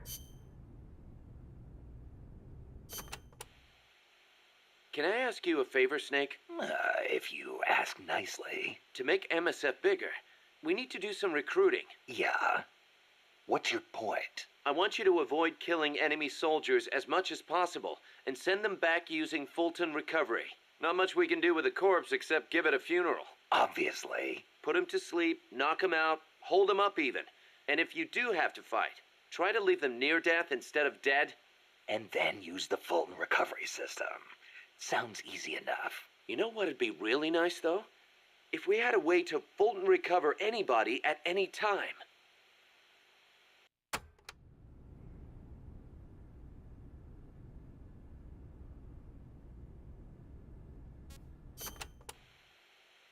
To get to your next objective, you'll need to backtrack along the way you came for a bit. Don't get too comfortable just because you know the terrain.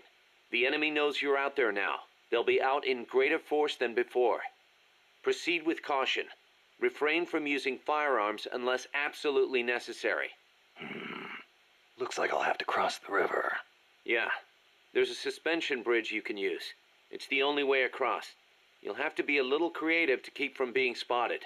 So, I cross the bridge, go through the swamp, and come to a banana plantation. Complete with its own factory by the looks of it. It's going to feel a lot different moving through that area compared to the forest. Stay on your toes. Got it. Also, you may encounter Sandinista prisoners along the way. Try and save as many as you can with Fulton Recovery. I'll keep an eye out.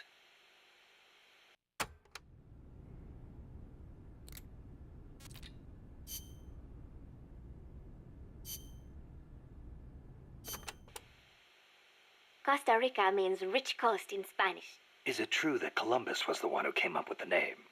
Your guess is as good as mine. But it is true that Columbus landed his ships near Limon back in the age of exploration. He wrote in his diary that when he landed, the indigenous showered him with gifts of gold, hence the name. It sounds a little strange to me.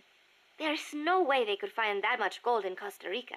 Columbus originally set sail in search of the legendary land of gold. Maybe he was just nuts about the stuff. Costa Rica is rich enough without it. Look at the forests and the animals and the peace-loving people. That is what I want to protect. I know how you feel.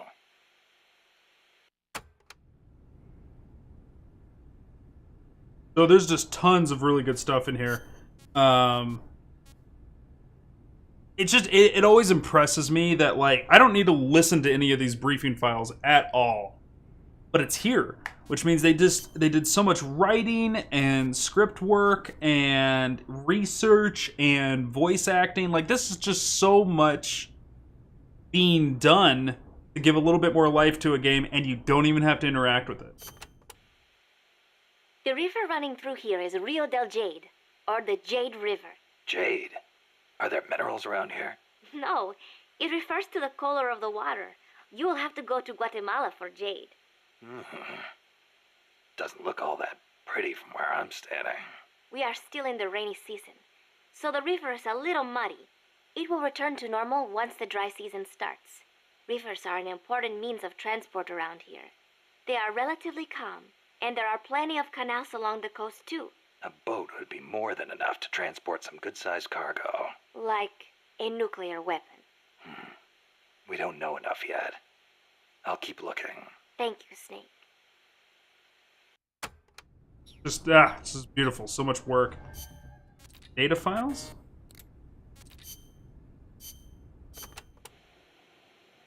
Number of warheads detected by the dew line.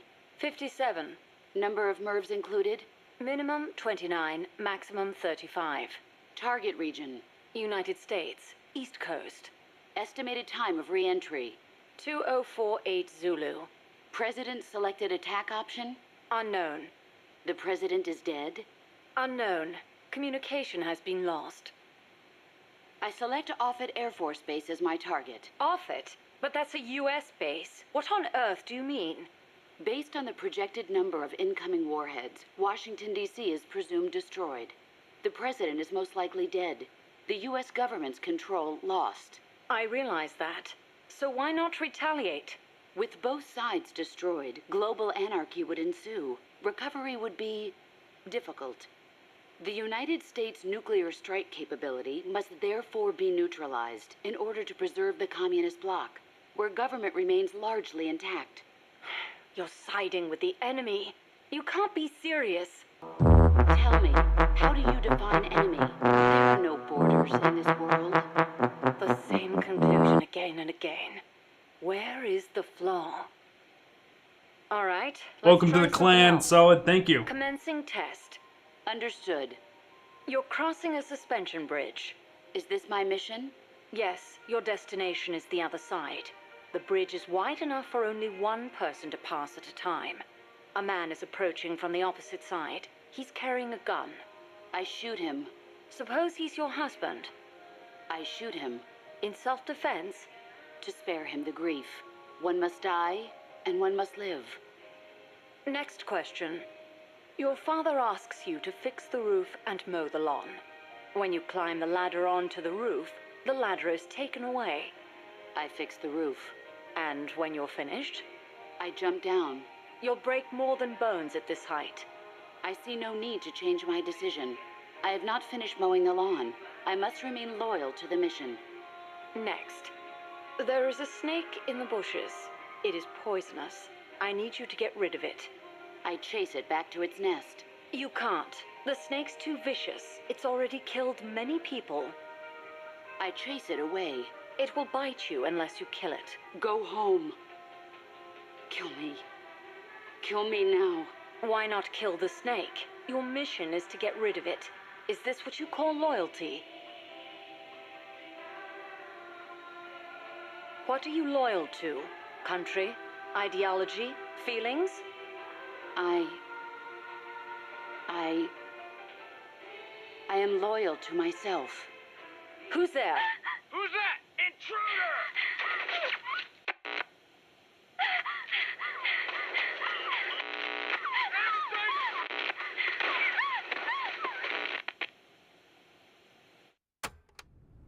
Super interesting tape. Now, that tape, the woman one's voice sounds like the boss. So, but she sounds like she's being prepped for something. Something's going on. And again, thank you, Solid K. Welcome to the Zig Sung clan. Enjoy your emotes. You also have access to the Mead Hall on the Discord channel. Discord server, the channel meat hall. For subs only. Careful. They've got reinforcements coming.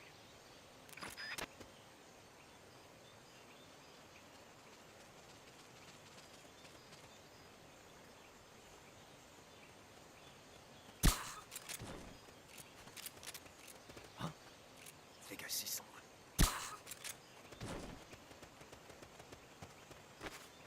What is it? Enemies close by! No. Where? We'll keep it here at the base.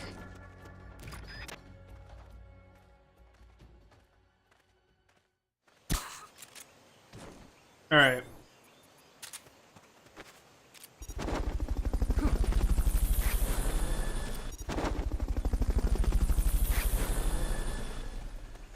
Fulton recovery subject confirmed onboard helicopter. Good, good, good. Oh, I can't go in that door. Fulton recovery helicopter is complete.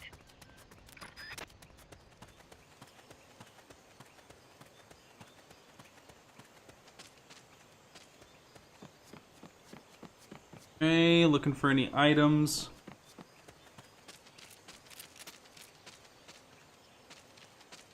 I think you get one silencer per mission, I think is the way it works. The silencer lasts longer the higher the rank. Alright, so we just went up to Swamp.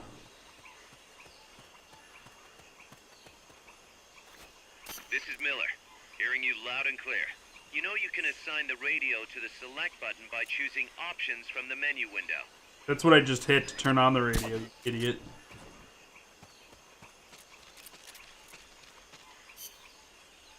Okay, let's look at the region map.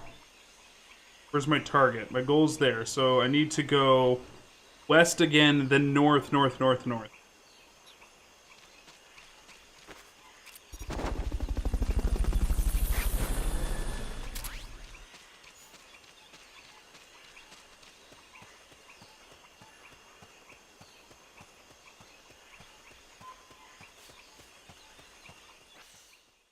Alright.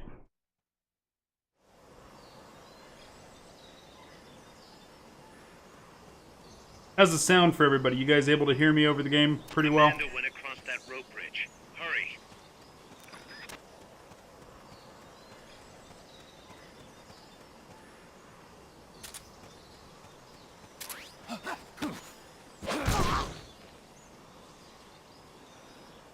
Alright, buddy.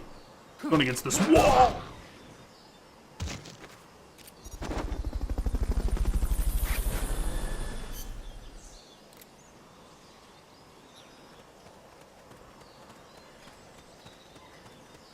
Fulton recovery subject confirmed onboard helicopter. You might be able to get past the enemy by hanging from the bridge. Press the action button near the bridge's handrail to hang.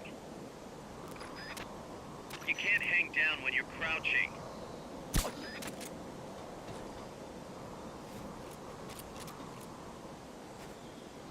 Talking about doing this. You can shimmy. That's dangerous, Snake.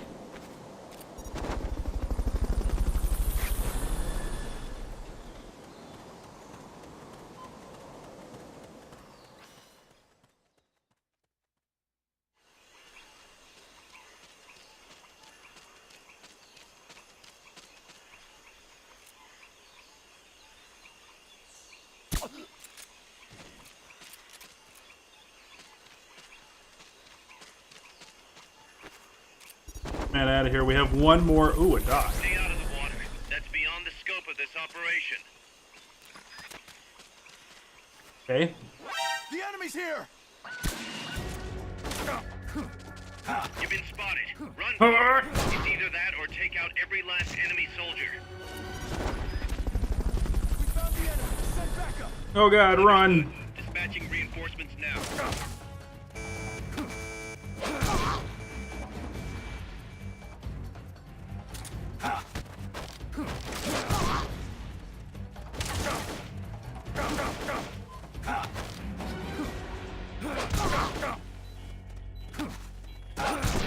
Next.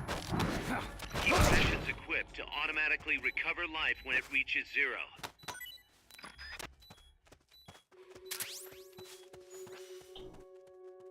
Alright, time to equip rations so we don't die.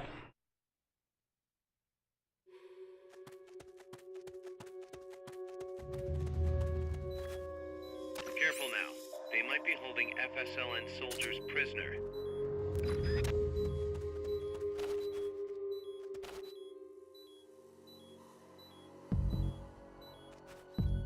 Alright.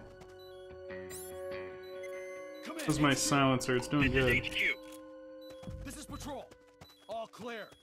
Understood. Return to base.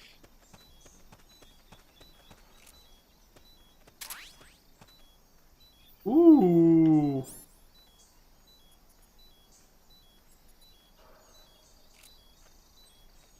Got more Fultons. Yes. Oh my god. I'm an all-star. Just, ugh, I'm amazing.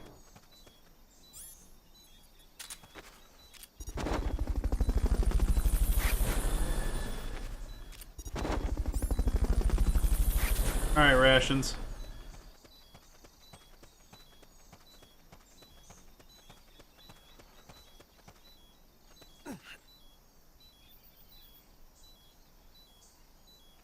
What else do we got going on over here? Love box, baby. Love box. Baby, love box. To send a prisoner to Mother Base, equip the Fulton recovery system. Select equipment by pressing the square or circle button while holding. I know how to do it. Woohoo! Alright, this guy right here, I want him real bad because Recovery helicopter is complete. he's wearing different armor. Solid K did all the things. Belly, Solid K got on the Discord. He followed on Twitter. Give that guy an extra 100 runes. That kind of community growth that I love seeing. Help us build our little video game community. He's out. Boomskis. Thank you, Belly. Got one left. Let's send this guy home.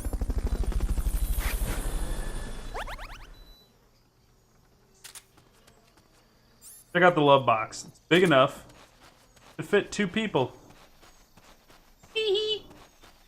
That when you co-op, you can cardboard box together.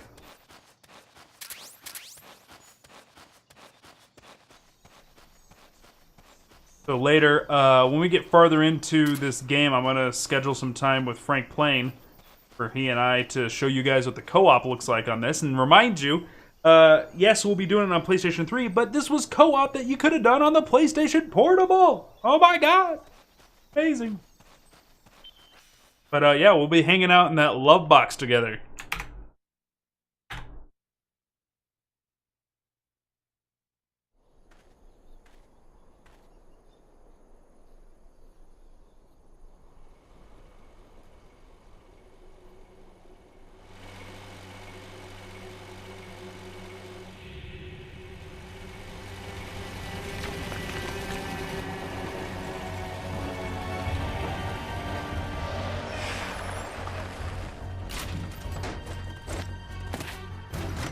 There's no way around him.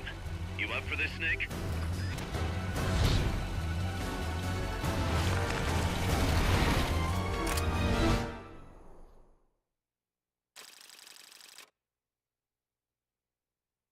Alright, I just want to point out one thing. Snake pulled up that rifle to the eye that had the eye patch on. You can't see out of that eye, Snake. What are you doing? You're gonna lose. You can't iron sight with your eye patch eye. You can't do it.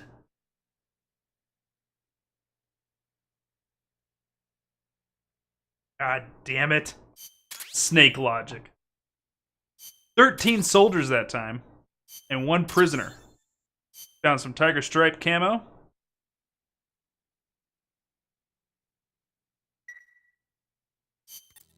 Listen, boss. We both know you're the reason MSF's grown so much, but it's time we started putting more thought into provisions. Good point. A place this big needs a good stockpile on hand. The Japanese say, you can't fight on an empty stomach. Something we learned in World War II. Obviously. Maintaining a steady supply of provisions is one of the basic principles of logistics. So I went ahead and set up a mess hall team. The team members' numbers and abilities will affect the amount of grub to go around. Without enough food, morale will drop. They get hungry enough, and we could start losing people. Anyway, I need you to assign guys to the mess hall team. Copy that. Alright. Personnel report. Snake, he can do anything, you're right.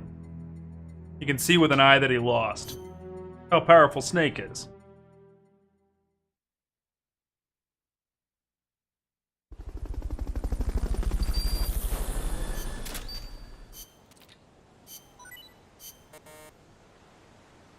You just gave it to me. They can't be fail. Oh my, morale is falling. I just got the ability to do something about it, and I can't. I'm losing it already. God damn it. No, I don't need a tutorial about the mess hall. It works like all the other ones.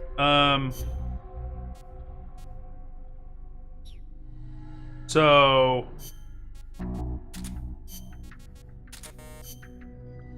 Alright.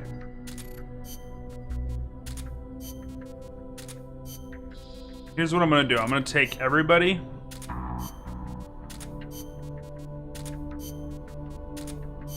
Move them back to the waiting room. Not Miller, though. I know her. No, Miller's going back. Everybody goes back.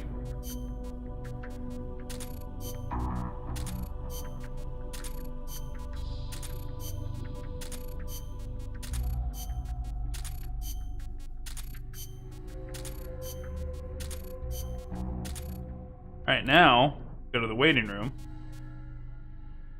POW Snakehead. Alright, so this mess hall.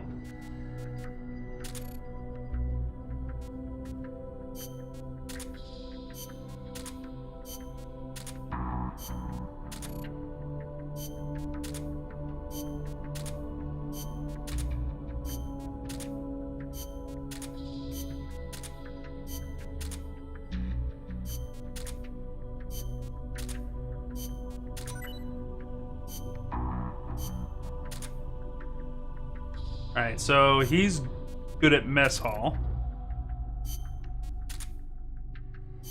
He's good at mess hall. He's good at mess hall. He's good at combat. He's good at mess hall.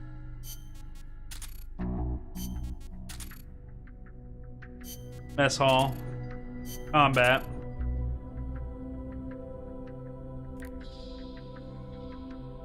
He's an E in everything. We're gonna skip you for now.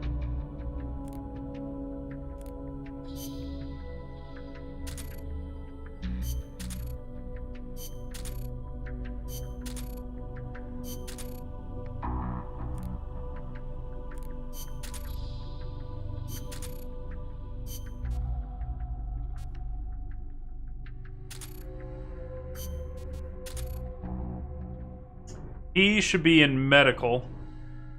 We don't have that yet. He should be in combat. He should be in combat. He should be in medical as well. There's one guy in here. Him. He needs to be in medical as well, but in the meantime, both of you guys, you're gonna go to the mess hall. You're gonna go to combat.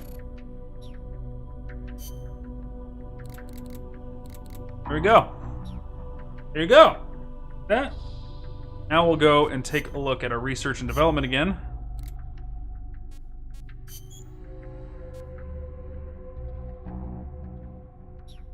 No, don't cancel that.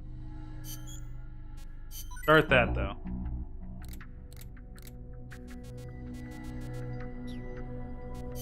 Items. There's an important item in here. The new Fulton system. Start that up. Give the game. aim. Take a look at something. Alright, we got enough time for one more mission.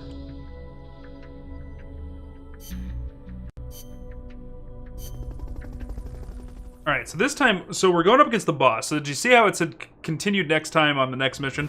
That's because they're giving me a chance to change my loadout before I go into the fight. That's an armored vehicle unit, Snake. Either destroy the vehicle or neutralize the soldiers. Take it out. Alright, mission prep. And take Snake.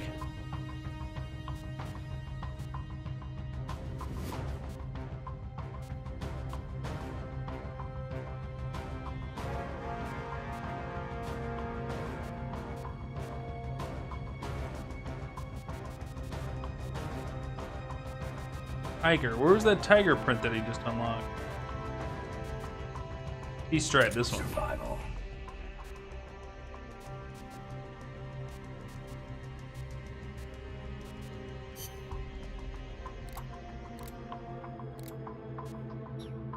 Those are for throwing weapons.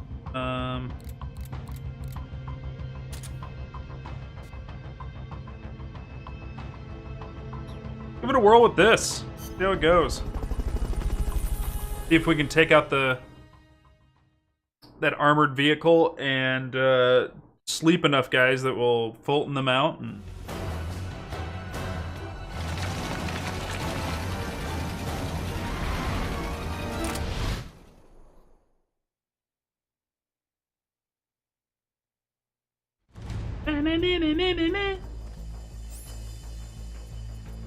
You've got to neutralize that armored vehicle somehow. The accompanying soldiers are armed to the teeth. Watch yourself. Go, go, go, go, go. Shit.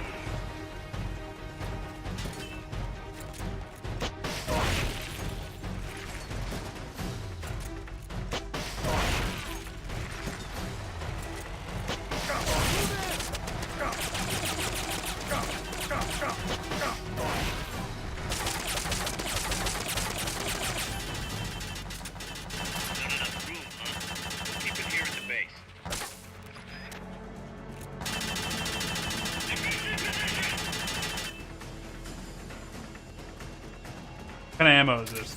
45 ammo?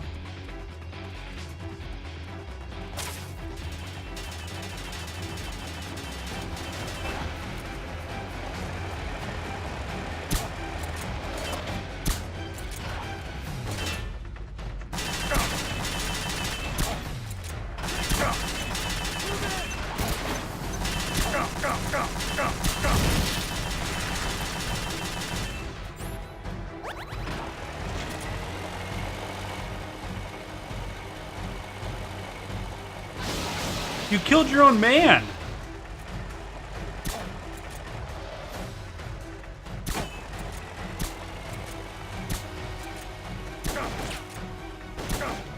Come on now. There we go.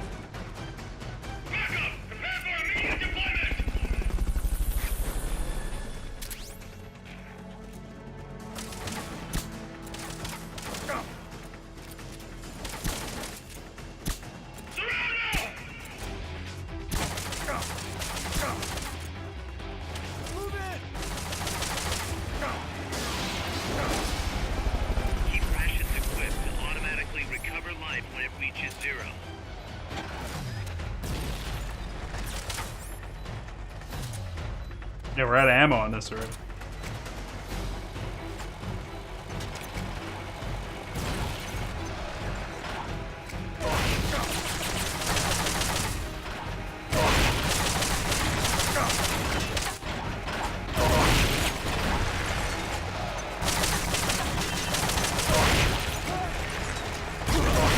Oh, shit!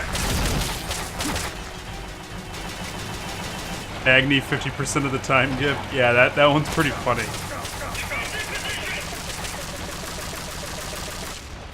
That's him, though. Just constantly getting himself in trouble.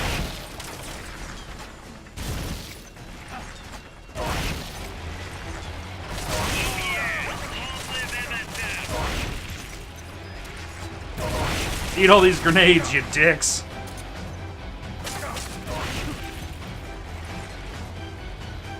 Hand up, Snake.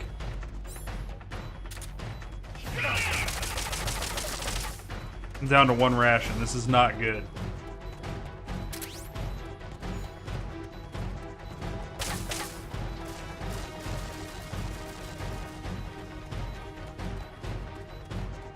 Can't believe I ran out of law ammo.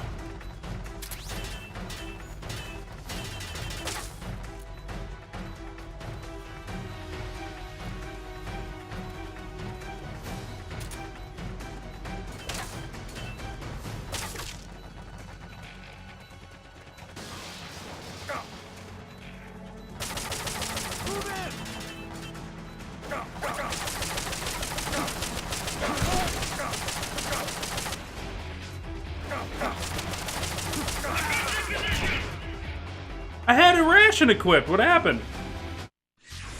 I had a ration equipped. Did it already eat it? Snake! Exclamation point snake question mark in chat.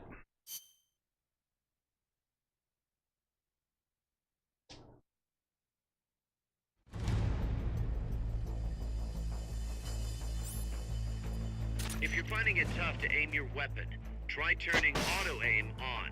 Push the start button to open the menu, and turn it on under options.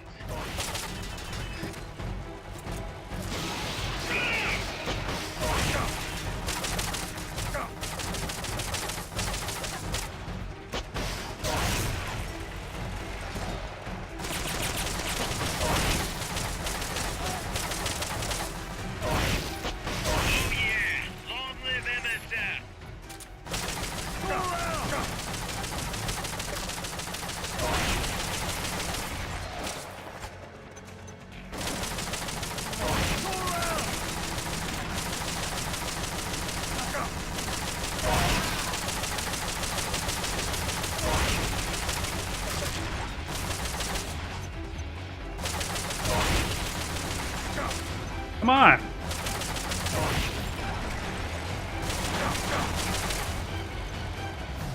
Where the fuck did that grenade go?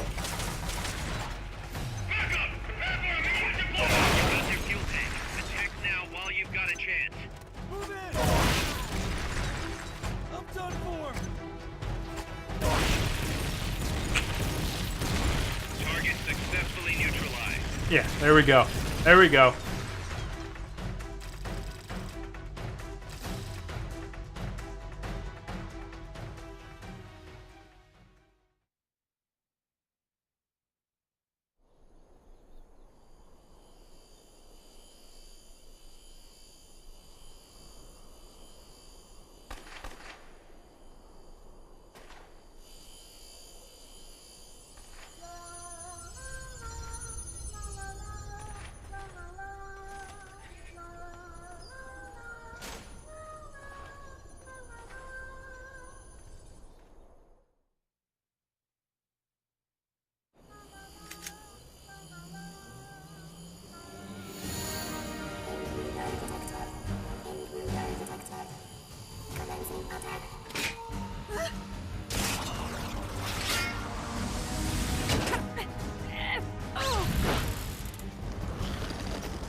Amanda!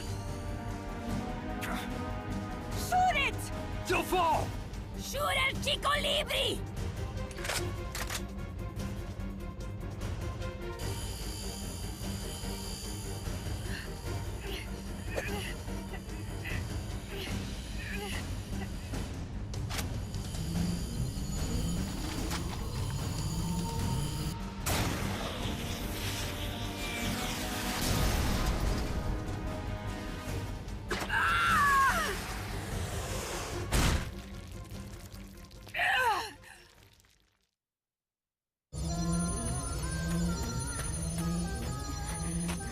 Amanda. Chico. What is it? Can you roll me one? Tobacco. Oh, yeah. Chico.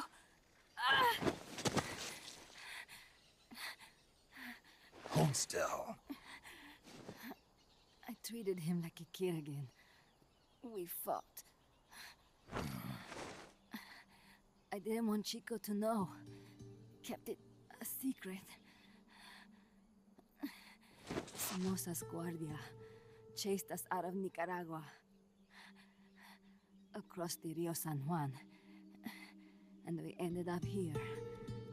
The only reason we've been able to keep on fighting. Amanda. The factory. You saw it? The banana factory. A front. It's a drug refining plant. The KGB set it up for us to run. We used the income to buy food and weapons. Mi viejo never said a word, but we all knew. Everyone except Chico. Everything we have, our weapons, our compass, he brought it all together. We were going to rebuild our country. Rebuild Nika with our own hands. Even if we had to dirty our hands to do it. But it's all over. We lost our cacique. Papa. I could never replace him. Now they've taken the plant from us too. There's no place left to regroup. No way to fight la revolución. Here, I rolled you one.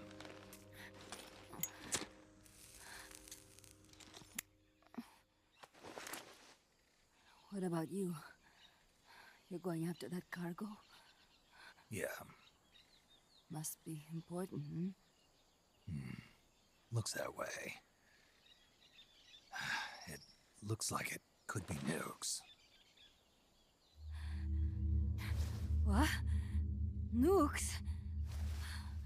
Madre de Dios. No time to waste. We must get to Irasu. The transport route leads there. It must be where they're holding Chico and my compas, too. Whenever Chico and I argue, he goes off to be by himself. That's why he knows more than anybody about their bases. Chico. You're pretty worried about your baby brother. This is why I'm not fit to be a leader.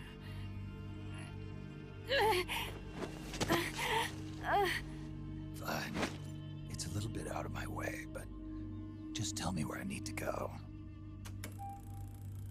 There's a prison up in the mountains. That's probably where he is. A prison in the mountains. You must do something for me. If you can't save Chico, I want you to ease his pain, end his humiliation.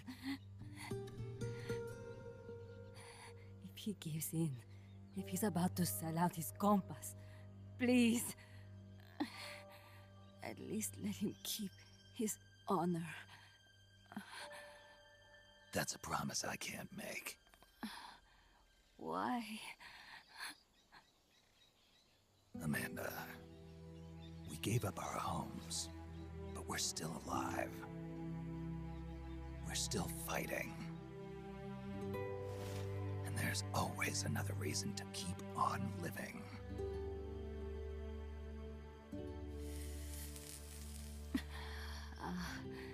I feel alive again. Amanda, join my unit until you've healed up. Your unit? Yeah. Who are you? Why are you here? I'm Snake. Serviente. Snake?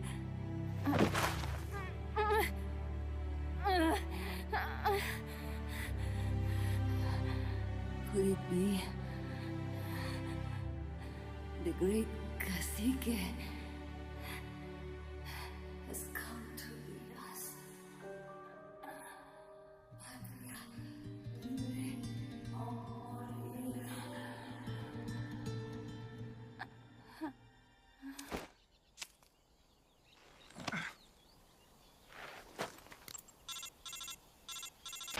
Kaz, can you hear me? MSF here. One for recovery. She's wounded. Acknowledged. Kaz, the cargo on the barge.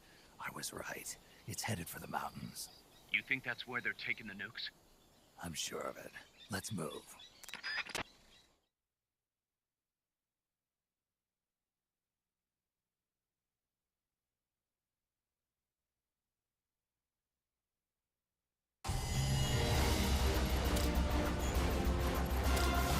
Well, there you have it. They got nukes. And she's joined our team. Tortilla chips. Soft drink. Snake, Amanda's reached the plant. Snake, Amanda, how do you feel? some first helicopter ride. I'll be perfectly happy if it's my last. As you can see, she's doing fine. I set Amanda up with her own frequency, so call her anytime you need to. If you have any questions about American bases or mercenary units, or about El Frente, just ask. And please, do not forget my compas and Chico. Don't worry. It's good to be working with you, boss. Snake, we can monitor her condition in sickbay. Remember to assign roles to any POWs you bring back to Mother Base. How this outfit gets built depends on who we assign to what jobs. That'll determine how Mother Base grows. It's one of your most important roles, boss. Yeah, I know. Alright. Boss, one more thing. Now what? It's about sickbay. Naturally, we can use it for the sick or injured like we did with Amanda. But we can't expect people to get better without the proper treatment. Uh-huh. So I figure we'll need a medical team for that. The number of team members and their abilities will determine how quickly the sick and injured heal. They can also monitor everybody's health. Right. Prevention is the best medicine. You got it. Remember to wash your hands often and gargle twice a day, boss. If only I had the time. Hilarious. Gargling twice a day.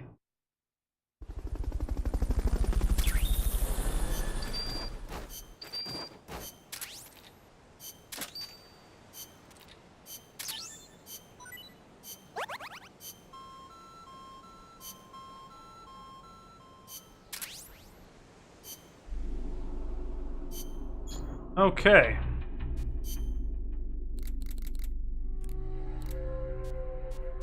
Alright, so he's sick, so he's in there.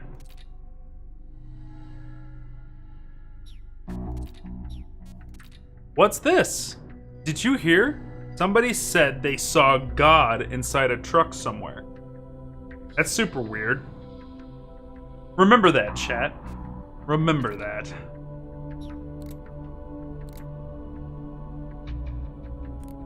Alright, so...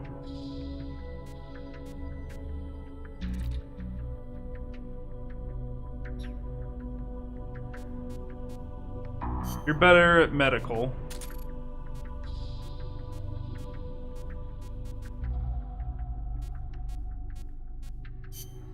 You're better at medical.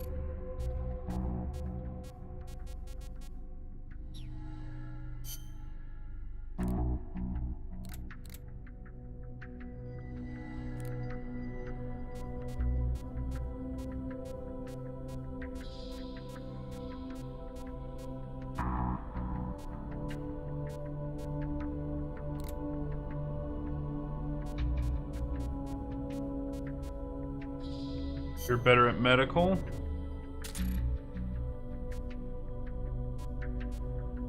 Alright, I think we got people split up about as good as we can.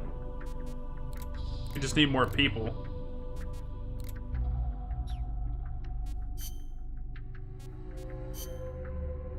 X, huh?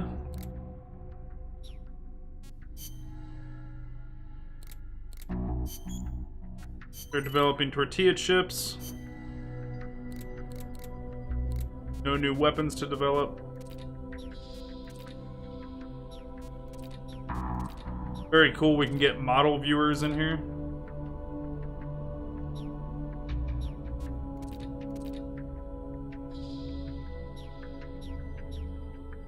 Very awesome.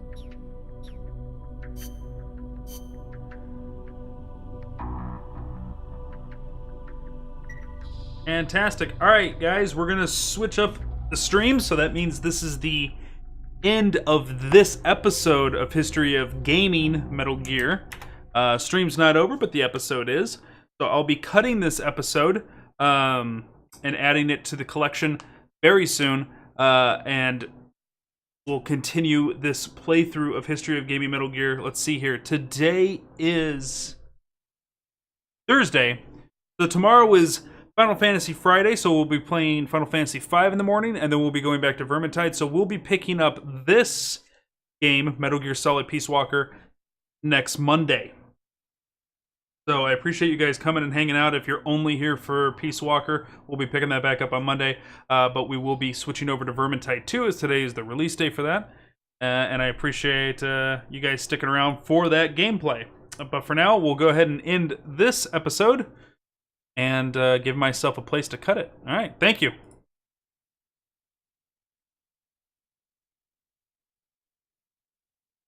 And we're back. All right, so that was a good start to Peace Walker. It's a good game. I really, really like Peace Walker. A lot of fun, that title.